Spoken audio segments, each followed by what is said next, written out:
ക്ലാസ്സിന്റെ മൂന്നാമത്തെ രാത്രിക്കായിട്ട് സ്വാഗതം ചെയ്യുന്നു. കഴിഞ്ഞ രണ്ട് രാത്രി കർത്താവെ അവിടുത്തെ വചനത്തിന്റെ മകനിലൂടെ ഞങ്ങൾക്ക് നൽകപ്പെട്ട വിധികൾക്കായിട്ട് സ്വാഗതം ചെയ്യുന്നു. കർത്താവെ മൂന്നാമത്തെ രാത്രിക്കായിട്ട് സ്വാഗതം ചെയ്യുന്നു. ഏകാഗ്ര ഹൃദയത്തോടെ കർത്താവെ ബൈബിൾ ക്ലാസ്സിനായി മുഖാന്തരം അടികളെ അവിടെ സഹായിക്കണമേ എന്ന് പ്രാർത്ഥിക്കുന്നു. നിങ്ങൾ സകല കുറവുകളെ നീക്കുവാൻ വെക്കണം. ഞങ്ങളുടെ ശരീരത്തിൽ ഞങ്ങളുടെ ആത്മാവിൻ്റെയും സകല കർമ്മങ്ങളെ നീക്കി ഞങ്ങളുടെ മീറ്റിങ്ങിന്റെ ആദ്യയോട് അന്ത പരിശുദ്ധാത്മാവിന്റെ അത്ഭുതമായ നേതൃത്വം ഞങ്ങളായിരിക്കുവാൻ വെക്കണം. അവിടെ ഇടയാക്കണമെന്ന് പ്രവാചകന്മാരിൽ മുതൽ അവിടുന്ന് സംസാരിച്ചതും അത് ഞങ്ങൾക്ക് മറഞ്ഞിരിക്കുന്നതായ ആ സത്യങ്ങൾ കർത്താവ് ഇതിന്റെ മകനിലൂടെ കർത്താവ് ഈ നാടുകളിൽ കർത്താവ് പഠിപ്പാൻ വെക്കണം. അടികളെ അവിടെ ഇടയാക്കിക്കൊണ്ടിരിക്കുന്നതൊക്കെയായിട്ട് സ്തോത്രം ചെയ്തു. അത് അടികളുടെ ജീവിതത്തിലും അതുപോലെ സ്ഥലം സഭയ്ക്കും ഞങ്ങൾ കൂടി വന്ന എല്ലാവർക്കും അനുഗ്രഹത്തിന് കാരണമായി തീരുവാനും അവിടുത്തെ ആത്മീയ ജീവിതത്തിൽ അത് ഏറ്റവും പ്രയോജനമായി തീരുവാൻ വെക്കണം. അവിടുത്തെ ഇടയാക്കണമെന്ന് പ്രാർത്ഥിക്കുന്നു കർത്താവെ. കാരണം അതെല്ലാം പ്രിയപ്പെട്ടവർക്കായിട്ട് സ്തോത്രം ചെയ്യുന്നു. യാത്രയിലായിരിക്കുന്ന പ്രിയപ്പെട്ടവരെ ഓർത്ത് പ്രാർത്ഥിക്കുന്നു കർത്താവ്. ഓൺലൈനിലൂടെ ഇത് കണ്ടുകൊണ്ടിരിക്കുന്ന എല്ലാ പ്രിയപ്പെട്ടവർക്കായിട്ട് സ്തോത്രം ചെയ്യുന്നു കർത്താവ്. ഇന്ന് ദൈവത്തിന്റെ ഇടപെടൽ ഞങ്ങളോട് ഉണ്ടായിരിക്കണം. പ്രാർത്ഥന കേട്ടതിനായി സ്തോത്രം കർത്താവായ നാമത്തിലെ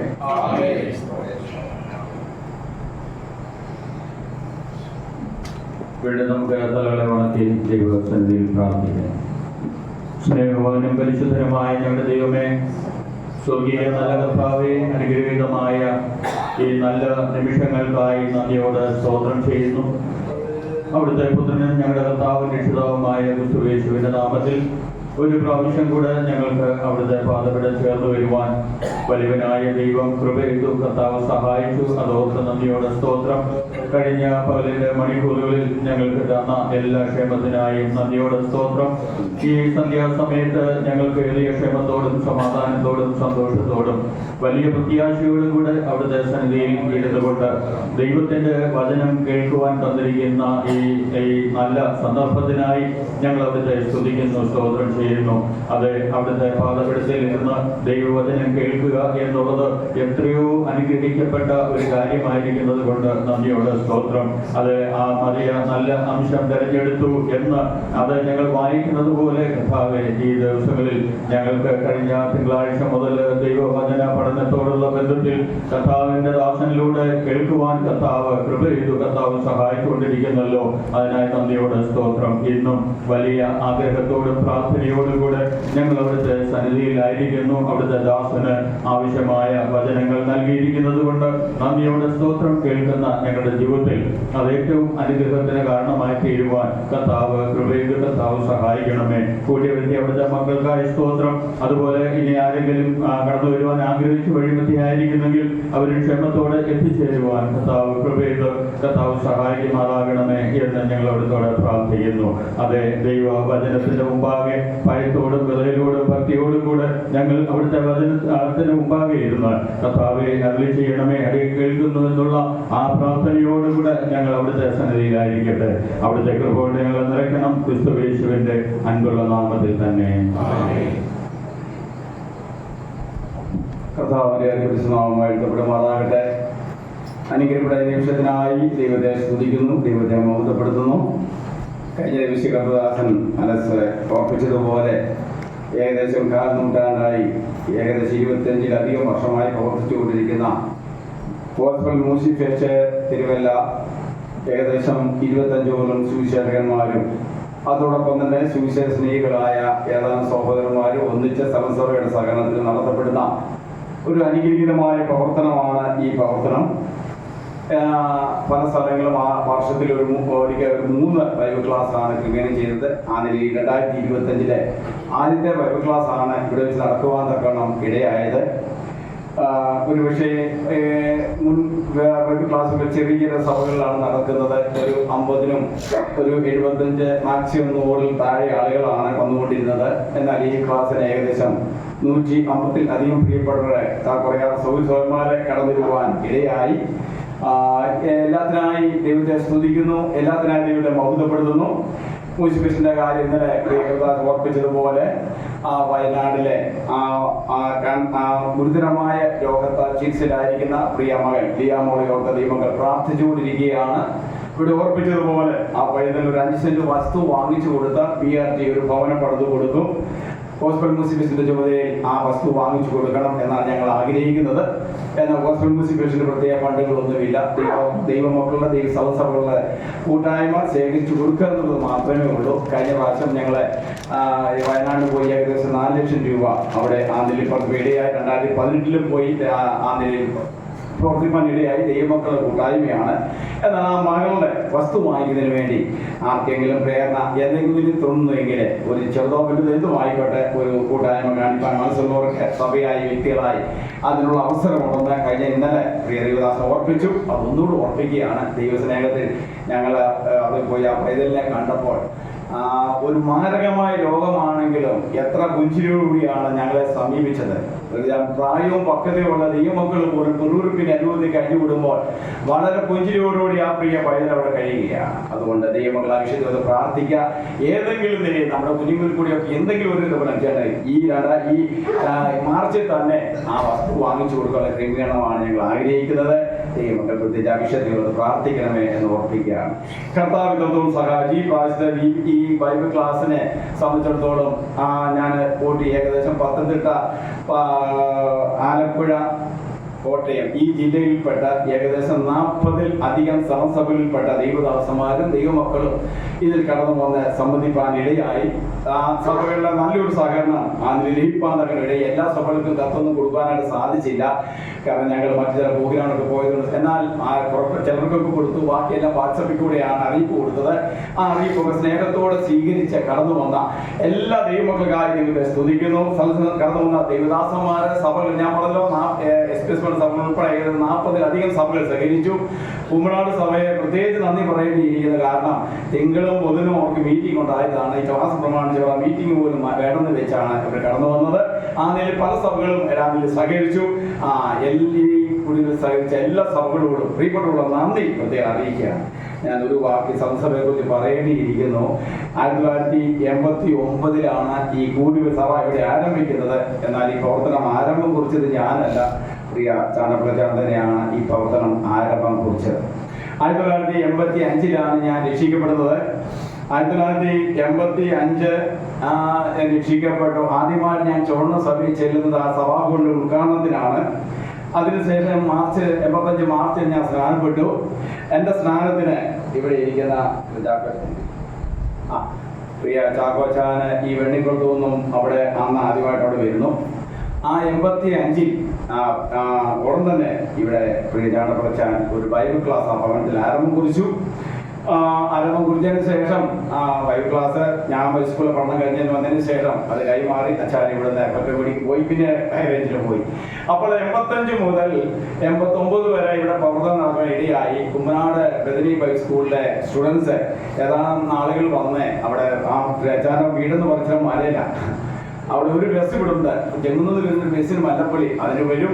പോയി സൺഡേ സ്കൂളിലെല്ലാം കഴിയും തിരിച്ചു പോകും. അത് നിയന്ത്രിച്ച് പോയത് എനിക്കിപ്പോഴും മറക്കാൻ ഒക്കത്തില്ല. പണ്ടകത്തിലെ ഇന്ന് കർത്തസേനയിൽ വിശ്രമിക്കുന്ന പ്രിയ PJ പ്രധാൻ സാർ ആ സ്റ്റുഡൻസുമായിട്ട് വന്ന് വലിയ സംസ്കൂളായിരുന്നു. ആ കാര്യങ്ങളൊക്കെ നിവർത്തിച്ച് മല കയറി ക്ലാസ് കഴിഞ്ഞ് ഇറങ്ങിപ്പോവും. വളരെ ഇപ്പൊ ഞാൻ പറഞ്ഞത് ഈ 85 മുതൽ ദൈവദാസന്മാരുടെ ആത്മാർത്ഥമായ സഹകരണവും പ്രവർത്തനങ്ങളും ഉണ്ടായതുകൊണ്ടാണ് 89-ൽ ഒരു ചെറിയ കൂടിവരവ് ഇവിടെ ആരംഭം കുറിക്കുവാനൊക്കെ ഇടയായത്. കഴിഞ്ഞ 37-36 വർഷമായി കർത്താവ് ഞങ്ങളെ സൂക്ഷിക്കുകയും പരിപാലിക്കുകയും ചെയ്യുന്നു. കഴിഞ്ഞ 37 വർഷമായി കർത്താവിന്റെ വേല മുതൽ ആയിരിപ്പാലക്കണമെന്ന് ഇവിടെയാകുന്നു. കുടുംബ സഭയായി ഞങ്ങളെ ഏകദേശം 10 കിലോമീറ്റർ ഉള്ളിൽ ചെറിയ പാർക്കുന്ന ഇവിടെ വിശ്വാസികൾ.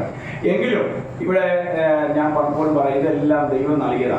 ദൈവനാമത്തിന് വേണ്ടി ഉപയോഗിക്കണം. ഞങ്ങൾ ആദ്യം 90-ല് കേവലം 4 സെന്റ് വസ്തുവാണ് വാങ്ങിച്ചത്. 4 സെന്റ് വസ്തു ഈ ഹോളിന്റെ പകുതി മാത്രം ഇങ്ങോട്ട് 4 സെന്റ് വസ്തു.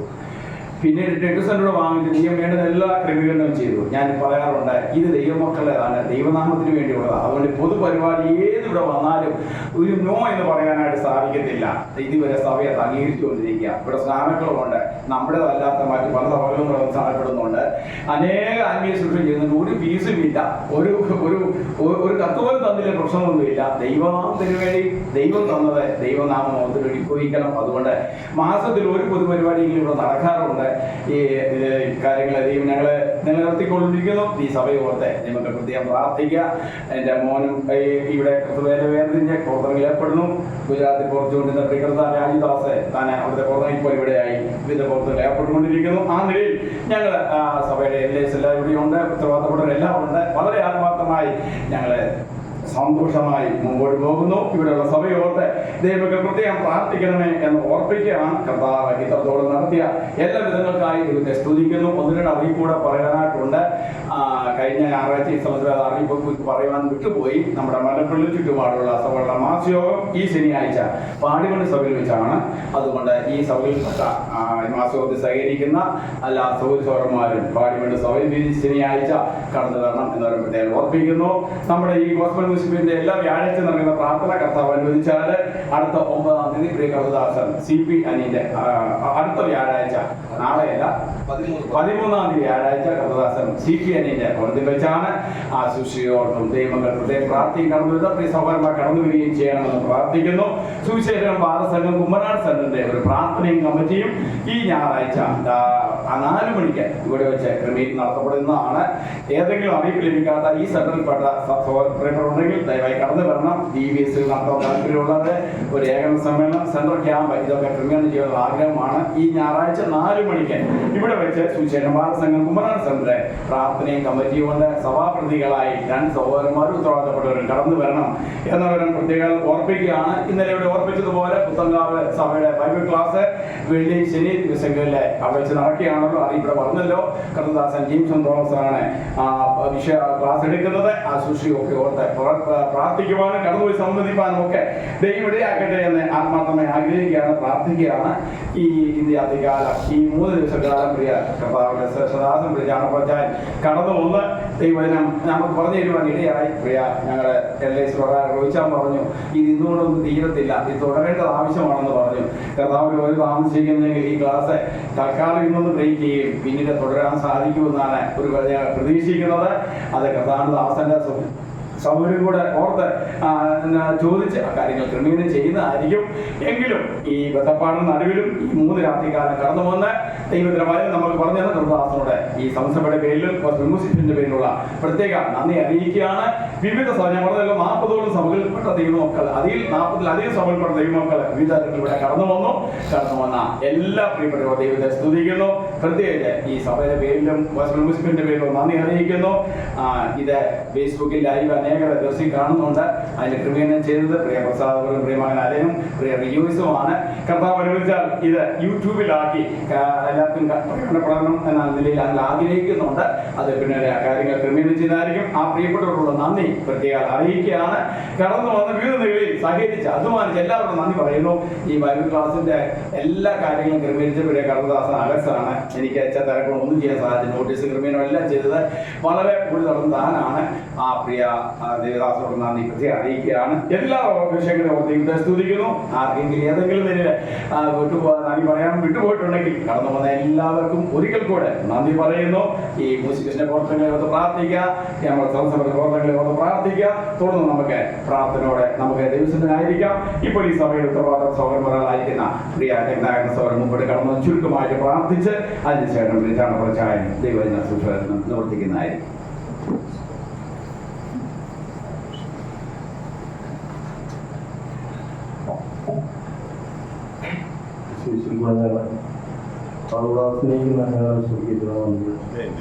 കഴിഞ്ഞ ഒരു 11 മണിക്കൂർ ഞങ്ങളെ പരിപാലിച്ചു. ഈ സന്ധ്യയിൽ സന്നിധാനത്തിൽ കടന്നു വന്നാൽ അല്പ സമയം ദൈവസന്നിധാനം ദൈവത്തെ സുഖിക്കുവാനും ദൈവത്തെ മഹത്വപ്പെടുത്താനും ദൈവം സഹായിച്ചുകൊണ്ടിരിക്കുന്നു. സ്തോത്രം ചെയ്യും.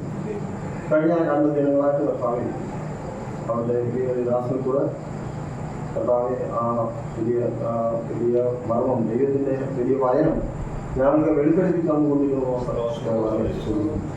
തുടർന്ന് ഇന്ന് രാത്രിയിൽ ശക്തമായിട്ട് കർത്താവ് ദൈവദാസനെ അതിന് വേണ്ടി ഉപയോഗിക്കണം എന്ന് പ്രാർത്ഥിക്കുന്നു.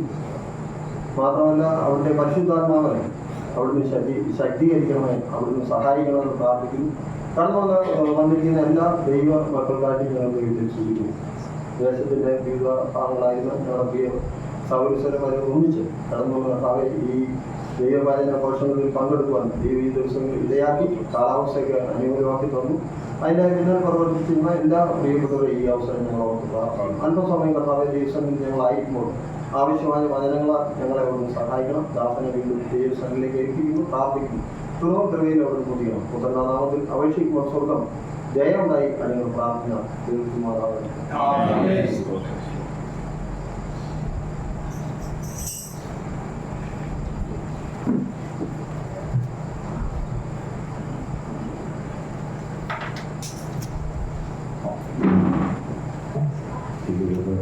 ആഴ്ചവട്ടങ്ങളെ സംബന്ധിച്ചുള്ള നമ്മുടെ 3 ദിവസത്തെ പഠനം അതിൻ്റെ പരിസമാപ്തിയിലേക്ക് എത്തുകയാണ്. 70 ആഴ്ചവട്ടങ്ങളെ കുറിച്ചുള്ള പഠനം എന്നേ ഞാൻ പറഞ്ഞുള്ളൂ.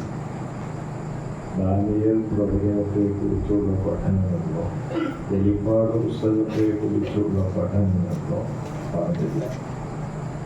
അതുകൊണ്ട് 70 ആഴ്ചവട്ടങ്ങളെ സംബന്ധിച്ചുള്ള പഠനം ഇന്ന് അവസാനിക്കുമോ എന്ന ശങ്ക ആർക്കെങ്കിലും ഉണ്ടെങ്കിൽ അത് വേണ്ട, ഇന്ന് അവസാനിക്കും. കാര്യം ആ വിഷയം മാത്രമേ നമ്മൾ എഴുതുന്നുള്ളൂ, മറ്റ് ഭാഗങ്ങളിലേക്കൊന്നും എഴുതുന്നില്ല. അങ്ങനെ താല്പര്യമുള്ളവർ സഹോദരൻ CM ചാക്കോ പറഞ്ഞതുപോലെ യോഗങ്ങൾ ക്രമീകരിക്കാം. ഈ ക്ലാസ് മുന്നോട്ട് പോകാം.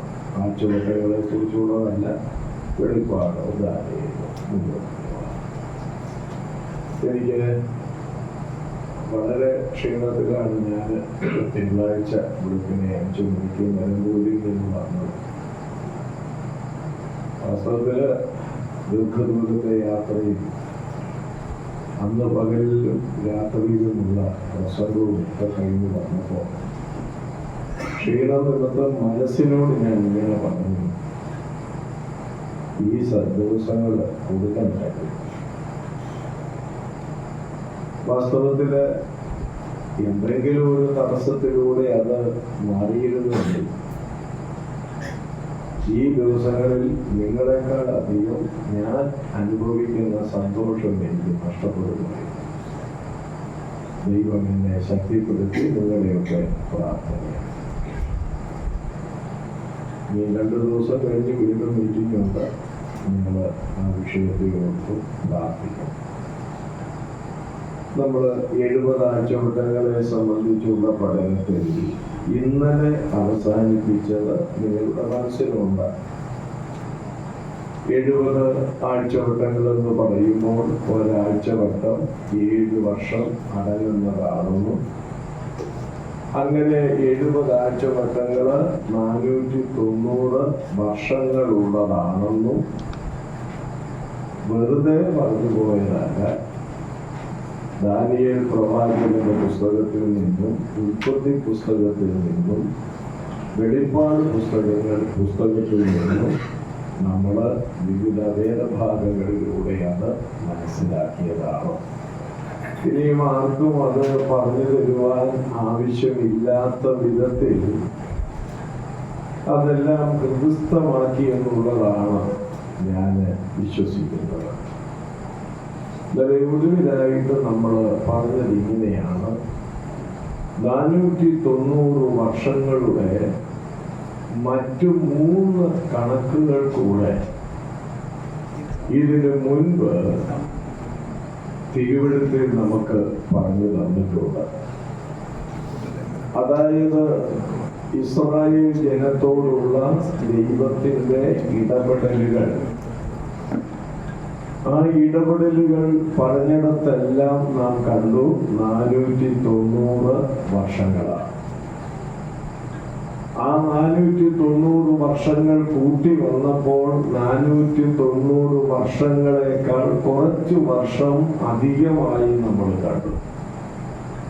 ആ അധികമായി കണ്ടതെല്ലാം ഇസ്രായേലിന്റെ ചരിത്രത്തിൽ സംഭവിച്ച ശൂന്യകാലമായിരുന്നു എന്ന് വളരെ കൃത്യതയോടുകൂടെ ഇവിടെ ഓർമ്മിക്കുകയുണ്ടായി. അതുപോലെ തന്നെ ഇനിയും സംഭവിക്കാൻ പോകുന്ന പുതുതലത്തെ 490 വർഷങ്ങൾ അടങ്ങുന്ന 70 ആഴ്ചവട്ടങ്ങളിലും അതാണ് സംഭവിക്കാൻ പോകുന്നത്. 69 ആഴ്ചവട്ടം കഴിഞ്ഞിരിക്കുന്നു. 69-നെ തുടർന്ന് 70-ാമത്തെ ആഴ്ചവട്ടം വരേണ്ടതാണ്. അത് ഇതുവരെ ഇസ്രയേലിനോടുള്ള ബന്ധത്തിൽ വന്നിട്ടില്ല. അതിന് കാരണം 69-ന്റെയും 70-ന്റെയും ഇടയിൽ അവർക്ക് ഒരു ശൂന്യകാലം വന്നു. ആ ശൂന്യകാലത്തെ സംബന്ധിച്ച് നമ്മൾ വായിച്ചതാണ് വിശുദ്ധ മത്തായിയുടെ സുവിശേഷം 23-ാം അധ്യായത്തിൽ. യെരൂശലേമിനെ നോക്കിക്കൊണ്ട് യേശു പറയുന്ന വാക്കുകൾ. യെരൂശലേമേ, യെരൂശലേമേ, കോഴി തന്റെ കുഞ്ഞുങ്ങളെ ചിറകിൻ കീഴിൽ ചേർക്കുന്നത് പോലെ നിങ്ങളെ ചേർക്കുവാൻ എനിക്ക് എത്ര വട്ടം മനസ്സായിരുന്നു, നിങ്ങൾക്കോ മനസ്സായില്ല. നിങ്ങളുടെ ഭവനം ശൂന്യമായും. ഇന്നും ആ ശൂന്യ കാലഘട്ടം സംഭവിച്ചുകൊണ്ടിരിക്കുകയാണ്.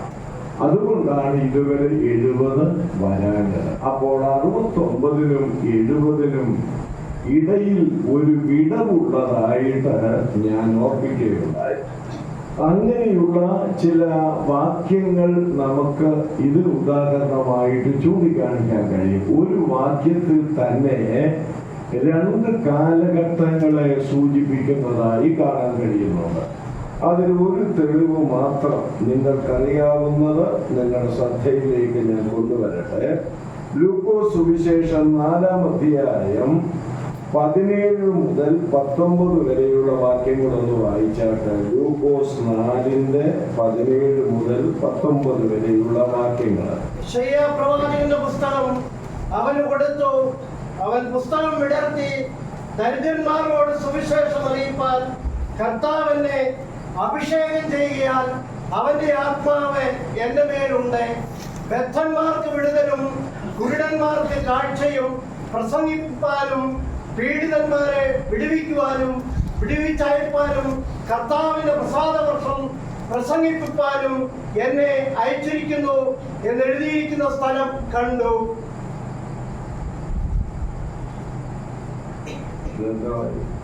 പിന്നെ അവൻ പുസ്തകം മടക്കി ശുശ്രൂഷക്കാരെ തിരികെ കൊടുത്തിട്ട് ഇരുന്നു. പിന്നെ അവൻ പുസ്തകം മടക്കി ശുശ്രൂഷകന്മാർക്ക് കൊടുത്ത് ഇരുന്നു. ഈ വേദഭാഗം പഴയ നിയമത്തിൽ നിന്നുള്ള ഒരു ഉദ്ധരണിയാണ്. യെശയ്യാ അതെടുക്കണ്ട, അതോടെ വായിക്കാം. യെശയ്യാ പ്രവാചകന്റെ പുസ്തകം 61-ാം അധ്യായം 1-2 വാക്യങ്ങളുടെ ഉദ്ധരണിയാണ് ഈ ലൂക്കോസ് സുവിശേഷം 4-ാം അധ്യായം 17 മുതൽ 19 വരെയുള്ള വാക്യങ്ങളിൽ നാം കണ്ടത്. ഇനി അതിന്റെ പ്രവാചകൻ എന്താ അത് സംബന്ധിച്ച് പറഞ്ഞിരിക്കുന്നത് വായിച്ചാട്ട്. യെശയ്യാ 61-ന്റെ 1-2 വാക്യങ്ങൾ. ഇളയവരോട് സദ്വർത്തമാനം ഘോഷിപ്പാൻ യഹോവ എന്നെ അഭിഷേകം ചെയ്തിരിക്കൊണ്ട് യഹോവയായ കർത്താവിന്റെ ആത്മാവ് എന്റെ മേൽ ഇരിക്കുന്നു. ഹൃദയം തകർന്നവരെ മുറിവ് കെട്ടുവാനും തടവുകാർക്ക് വിടുതലും ബദ്ധന്മാർക്ക് സ്വാതന്ത്ര്യവും അറിയിപ്പാനും യഹോവയുടെ പ്രസാദവർഷവും നമ്മുടെ ദൈവത്തിന്റെ പ്രതികാര ദിവസവും പ്രസിദ്ധമാക്കുവാനും ദുഃഖിതന്മാരെയൊക്കെയും ആശ്വസിപ്പാനും സിയോനിലെ ദുഃഖിതന്മാർക്ക് വെണ്ണീറിന് പകരം അലങ്കാരമാലയും ദുഃഖത്തിന് പകരം ആനന്ദ തൈലവും വിഷണ്ണ മനസ്സിന് പകരം സ്തുതി എന്ന വേരാണയും കൊടുപ്പാനും എന്നെ അയച്ചിരിക്കുന്നു. നിങ്ങൾ ഈ 2 വേദഭാഗങ്ങൾ ചേർത്ത് ചിന്തിക്കണം. പ്രവാചകൻ പറയുമ്പോൾ, പ്രവാചകൻ യേശുക്രിസ്തുവിനെ കുറിച്ച് പറയുന്നതാണ്. പ്രവാചകൻ പറയുമ്പോൾ അവിടെ 2 കാലഘട്ടത്തെ കുറിച്ച് പറയുന്നുണ്ട്. എന്താണ് ആ 2 കാലഘട്ടം? നോക്കിയത് നിങ്ങളത്. പ്രസാദ വർഷവും പിന്നെ യഹോവയുടെ പ്രസാദ വർഷവും പ്രതികാര ദിവസവും പ്രസംഗിപ്പാൻ എന്നെ അയച്ചിരിക്കുന്നു. എന്നാൽ വിശുദ്ധ ലൂക്കോസിന്റെ സുവിശേഷം 4-ാം അധ്യായത്തിൽ നാം കണ്ടത് യേശു അവിടുത്തെ പരസ്യ ശുശ്രൂഷ ആരംഭിക്കുന്ന സമയം യെരൂശലേം ദൈവാലയത്തിൽ ചെന്നപ്പോൾ, അല്ലെങ്കിൽ സിനഗോഗിൽ ചെന്നപ്പോൾ വായിക്കാൻ വേണ്ടി യെശയ്യാ പ്രവാചകന്റെ പുസ്തകം എടുത്തു കൊടുത്തു. ഈ ഭാഗം നിവർത്തി അവിടുന്ന് വായിച്ചു. അങ്ങനെ വായിച്ചു വന്ന യഹോവയുടെ പ്രസാദ വർഷം പ്രസംഗിപ്പാനും, ആ വാക്യം ശ്രദ്ധിക്കണം, എന്ന സ്ഥലം കണ്ടു. പുസ്തകം മടക്കി, ഓർക്കണം, ശുശ്രൂഷക്കാരെ ഏൽപ്പിച്ചു. ഇതിന് പിടികിട്ടുന്നവർക്ക് ഇതിനകത്ത് ഒരു ആഹ്ലാദം വരികയുള്ളൂ. യെശയ്യാ 61 പറഞ്ഞിരിക്കുന്നത് ഇത് രണ്ടും ഒന്നിച്ചാണ്. പ്രസാദ വർഷവും യഹോവയുടെ പ്രതികാര ദിവസവും പ്രസംഗിപ്പാൻ എന്നെ അയച്ചിരിക്കുന്നവരാണ്. എന്നാൽ ലൂക്കോസ് സുവിശേഷം 4-ാം അധ്യായത്തിൽ ആ ഭാഗം തന്നെ യേശു വായിക്കുമ്പോൾ ഒരു ഭാഗമേ വായിച്ചുള്ളൂ. എന്താ? യഹോവയുടെ പ്രസാദ വർഷം പ്രസംഗിപ്പാൻ എന്നെ അയച്ചിരിക്കുന്നു എന്ന സ്ഥലം കണ്ട് പുസ്തകം മടക്കി ശുശ്രൂഷക്കാരെ ഏൽപ്പിച്ചു. പ്രതികാര ദിവസം വായിച്ചില്ല. അതെന്താ പ്രതികാര ദിവസം വായിക്കാൻ? നമ്മളെ പോലെ ഒരു സമയത്ത് തന്നെ പ്രസാദവും ഒരു സമയത്ത് തന്നെ പ്രതികാരവും അല്ല. ഇത് രണ്ടും രണ്ട് കാലഘട്ടങ്ങളാണ്. യേശു അപ്പോൾ വന്നത് പ്രതികാര ദിവസം പ്രസംഗിക്കാനല്ല. യേശു അപ്പോൾ വന്നത് പ്രസാദ വർഷം പ്രസംഗിക്കാൻ. മനസ്സിലാക്കണം. അതാണ് കൊരിന്ത്യ ലേഖനത്തിൽ അപ്പോസ്തലനായ പൗലോസ് ഇതിന്റെ ചുവട് പിടിച്ചു പറയുന്ന ഒരു വചനമുണ്ട്. ഇപ്പോൾ ആകുന്നു സുപ്രസാദ കാലം, ഇപ്പോൾ ആകുന്നു ദിവസം. 21 നൂറ്റാണ്ടുകൾക്ക് മുൻപ് അഭിഷിക്തനായ ക്രിസ്തു ഈ മണ്ണിലേക്ക് വന്നത് പ്രതികാരം ചെയ്യുവാനല്ല, പ്രസാദം വർഷം ചൊരിയുവാനായിട്ടാണ്. അപ്പൊ ഞാൻ പറഞ്ഞതിന്റെ സാരം പ്രതികാര ദിവസം ഇനിയും കിടക്കുന്നതേയുള്ളൂ. അതാണ് അപ്പോസ്തല പ്രവൃത്തി 17-30-31 വാക്യങ്ങളിൽ പൗലോസ് പറയുന്നുണ്ട്. ലോകത്തെ നീതിയോട് ന്യായം വിധിപ്പാൻ ദൈവം ഒരു ദിവസത്തെ നിശ്ചയിച്ചിരിക്കുന്നു. അത് കിടക്കുന്നതേയുള്ളൂ. അതുകൊണ്ടാണ് പ്രതികാര ദിവസം അവിടെ വായിക്കാഞ്ഞത്. അപ്പോൾ ഇവിടുത്തെ വിഷയം എന്താണെന്ന് ചോദിച്ചാൽ, ആ ഒറ്റ വാക്യത്തിൽ തന്നെ 2 കാലഘട്ടങ്ങളെ കുറിച്ച് പറഞ്ഞിട്ടുണ്ട്. അതുപോലെ തന്നെയാണ് ഈ 70 ആഴ്ചവട്ടങ്ങളെ കുറിച്ച് പറഞ്ഞിട്ടുള്ളിടത്തും 2 കാലഘട്ടങ്ങൾ പറയുന്നുണ്ട്. 69 ആഴ്ചവട്ടം കൊണ്ട് ദൈവത്തിന്റെ ഇടപെടലിൽ ഇസ്രായേലിനുള്ള ബന്ധത്തിൽ തൽക്കാലം അവസാനിപ്പിക്കുകയും ഒടുവിലത്തെ 70ാമത്തെ ആഴ്ചവട്ടത്തിന് ഒരു വിടവ് കൊടുത്തുകൊണ്ട് അത് ഭാവിയിലേക്ക് മാറ്റി വച്ചിരിക്കുകയും ചെയ്യുന്നതായി നമുക്ക് കാണാൻ കഴിയുന്നുണ്ട്. വേദപുസ്തകത്തിൽ അങ്ങനെയുള്ള ഒരുപാട് വചനങ്ങളുണ്ട്. ഒറ്റ വാക്യത്തിൽ തന്നെ ഇങ്ങനെ വിടവുള്ളത്. അതൊക്കെ എടുക്കാൻ പോയാൽ ഈ പറഞ്ഞതുപോലെ ഈ ഭാഗം തീരാതെ വരും. അതുകൊണ്ട് അതങ്ങോട്ട് വിവരിക്കാൻ ആവശ്യമില്ല, നിങ്ങൾക്ക് മനസ്സിലായിട്ടുണ്ട്. ഇനി അടുത്തത് നമ്മൾ ചിന്തിക്കാൻ ആഗ്രഹിക്കുന്നത് 70 ആഴ്ചവട്ടങ്ങളുടെ വിഭജനമാണ്. വിഭജനം. ആ വിഭജനം ഈ 9ാം വാക്യത്തിൽ തന്നെ നമ്മളിപ്പോൾ വായിച്ചുകൊണ്ടും പരിശോധിച്ചുകൊണ്ടും ഇരിക്കുന്ന 9ാം അധ്യായത്തിൽ തന്നെ പറയുന്നുണ്ട്. അതായത്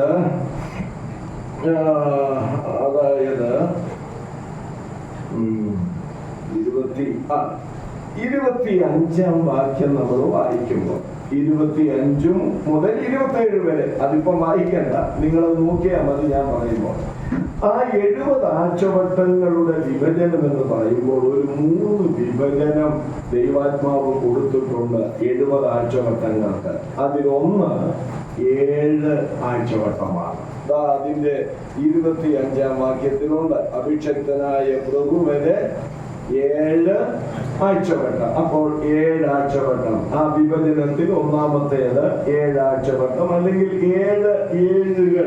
ആഴ്ചവട്ടം എന്നുള്ളതിന്റെ ശരിയായിരിക്കുന്ന പദം ഏഴുകൾ എന്ന് ഞാൻ ആദ്യ ദിവസം ഓർപ്പിക്കുകയുണ്ടായി. അപ്പോൾ 7 ഏഴുകൾ. രണ്ടാമത്തെ വിഭജനം 62 ആഴ്ചവട്ടമാണ് 26 വാക്യത്തിലുണ്ട്. നിങ്ങൾ നോക്കിയാൽ മതി. 62 ആഴ്ചവട്ടം അഥവാ 62 ഏഴുകൾ. ഇനി മൂന്നാമത് കൊടുത്തിരിക്കുന്ന വിഭജനം അതിന്റെ 27 വാക്യത്തിലാണ്. അവിടെ ഒരു ആഴ്ചവട്ടം എന്ന് പറയുന്നു. അപ്പോൾ നോക്ക്, വിഭജനത്തിൽ ഒന്നാമത്തേത് 7 ആഴ്ചവട്ടം, രണ്ടാമത്തേത് 62 ആഴ്ചവട്ടം, മൂന്നാമത്തേത് ഒരാഴ്ചവട്ടം. ഇനി നമുക്കത് വർഷങ്ങളായി പറഞ്ഞാൽ എങ്ങനെ പറയാം? ശ്രദ്ധ പോകരുത്. ഒടുവിലത്തെ ദിവസം മൊത്തം കുടിച്ചുകൊണ്ട് വേണം പോകാൻ. അത് വർഷങ്ങളായിട്ട് പറഞ്ഞാൽ എങ്ങനെ പറയാം? ഒന്നാമത്തേത് 7 ആഴ്ചവട്ടം, വർഷം എത്ര? 49 വർഷം. രണ്ടാമത്തേത് 62 ആഴ്ചവട്ടം, എത്ര വർഷം? 434 വർഷം. മൂന്നാമത്തേത് ഒരാഴ്ചവട്ടം, എത്ര വർഷം? 7 വർഷം. അങ്ങനെ കണക്ക് കൂട്ടുമ്പോൾ എത്ര വർഷം വരും? 490 വർഷം വരും. എന്നാൽ ആ 490 വർഷത്തിൽ ഇതുവരെ 483 വർഷമേ യഹൂദന്റെയോടുള്ള ബന്ധത്തിൽ ദൈവത്തിന്റെ കാര്യപരിപാടിയിൽ സംഭവിച്ചിട്ടുള്ളൂ. നമുക്ക് ആ ഭാഗത്തേക്ക് നോക്കാം.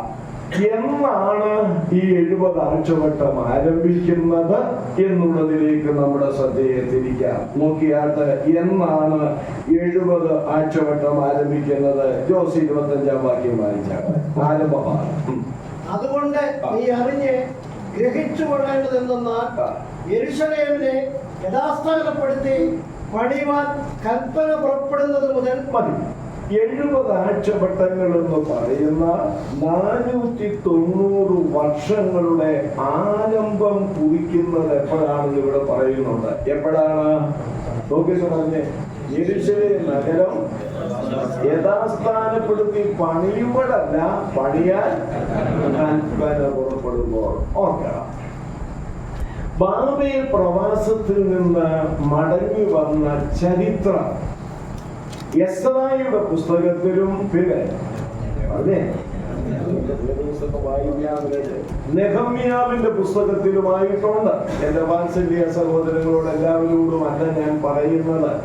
നിങ്ങൾ ഈ എസ്രാ നെഹമ്യാവൊക്കെ വായിച്ചാലുണ്ടല്ലോ, നമുക്ക് ഇരിക്കപ്പൊറുതി ഉണ്ടാകുകയെന്നുള്ളതായി എന്റെ അനുഭവത്തിൽ എനിക്ക് പറയാനുള്ളത്.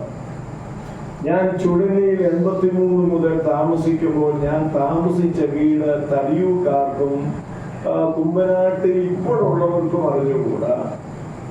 ആ വീടിനകത്ത് ഞാൻ നിന്നാൽ നല്ല പകൽ, സൂര്യൻ കത്തി ജ്വലിക്കുന്ന ആ പകലിൽ ആ വീടിനകത്ത് ഞാൻ നിന്നാൽ മനുഷ്യൻ എന്നെ കാണുകയായിരുന്നു. കാരണം എന്താണെന്നറിയാമോ? അത് മുഴുവൻ പുകഞ്ഞ് കരിക്കട്ട പോലാണ് ആ ഭിത്തിയൊക്കെ ഇരിക്കുന്നത്. ഇന്നൊരു ആധുനിക സൗകര്യമൊന്നുമില്ല, വിറകെടുപ്പായി. ഇത് പുകഞ്ഞു ആ പാടെ 2 മുറിയും അത്യാവശ്യം ഇങ്ങനത്തെ കസേരയൊന്നും ഇടാൻ സ്ഥലമില്ല.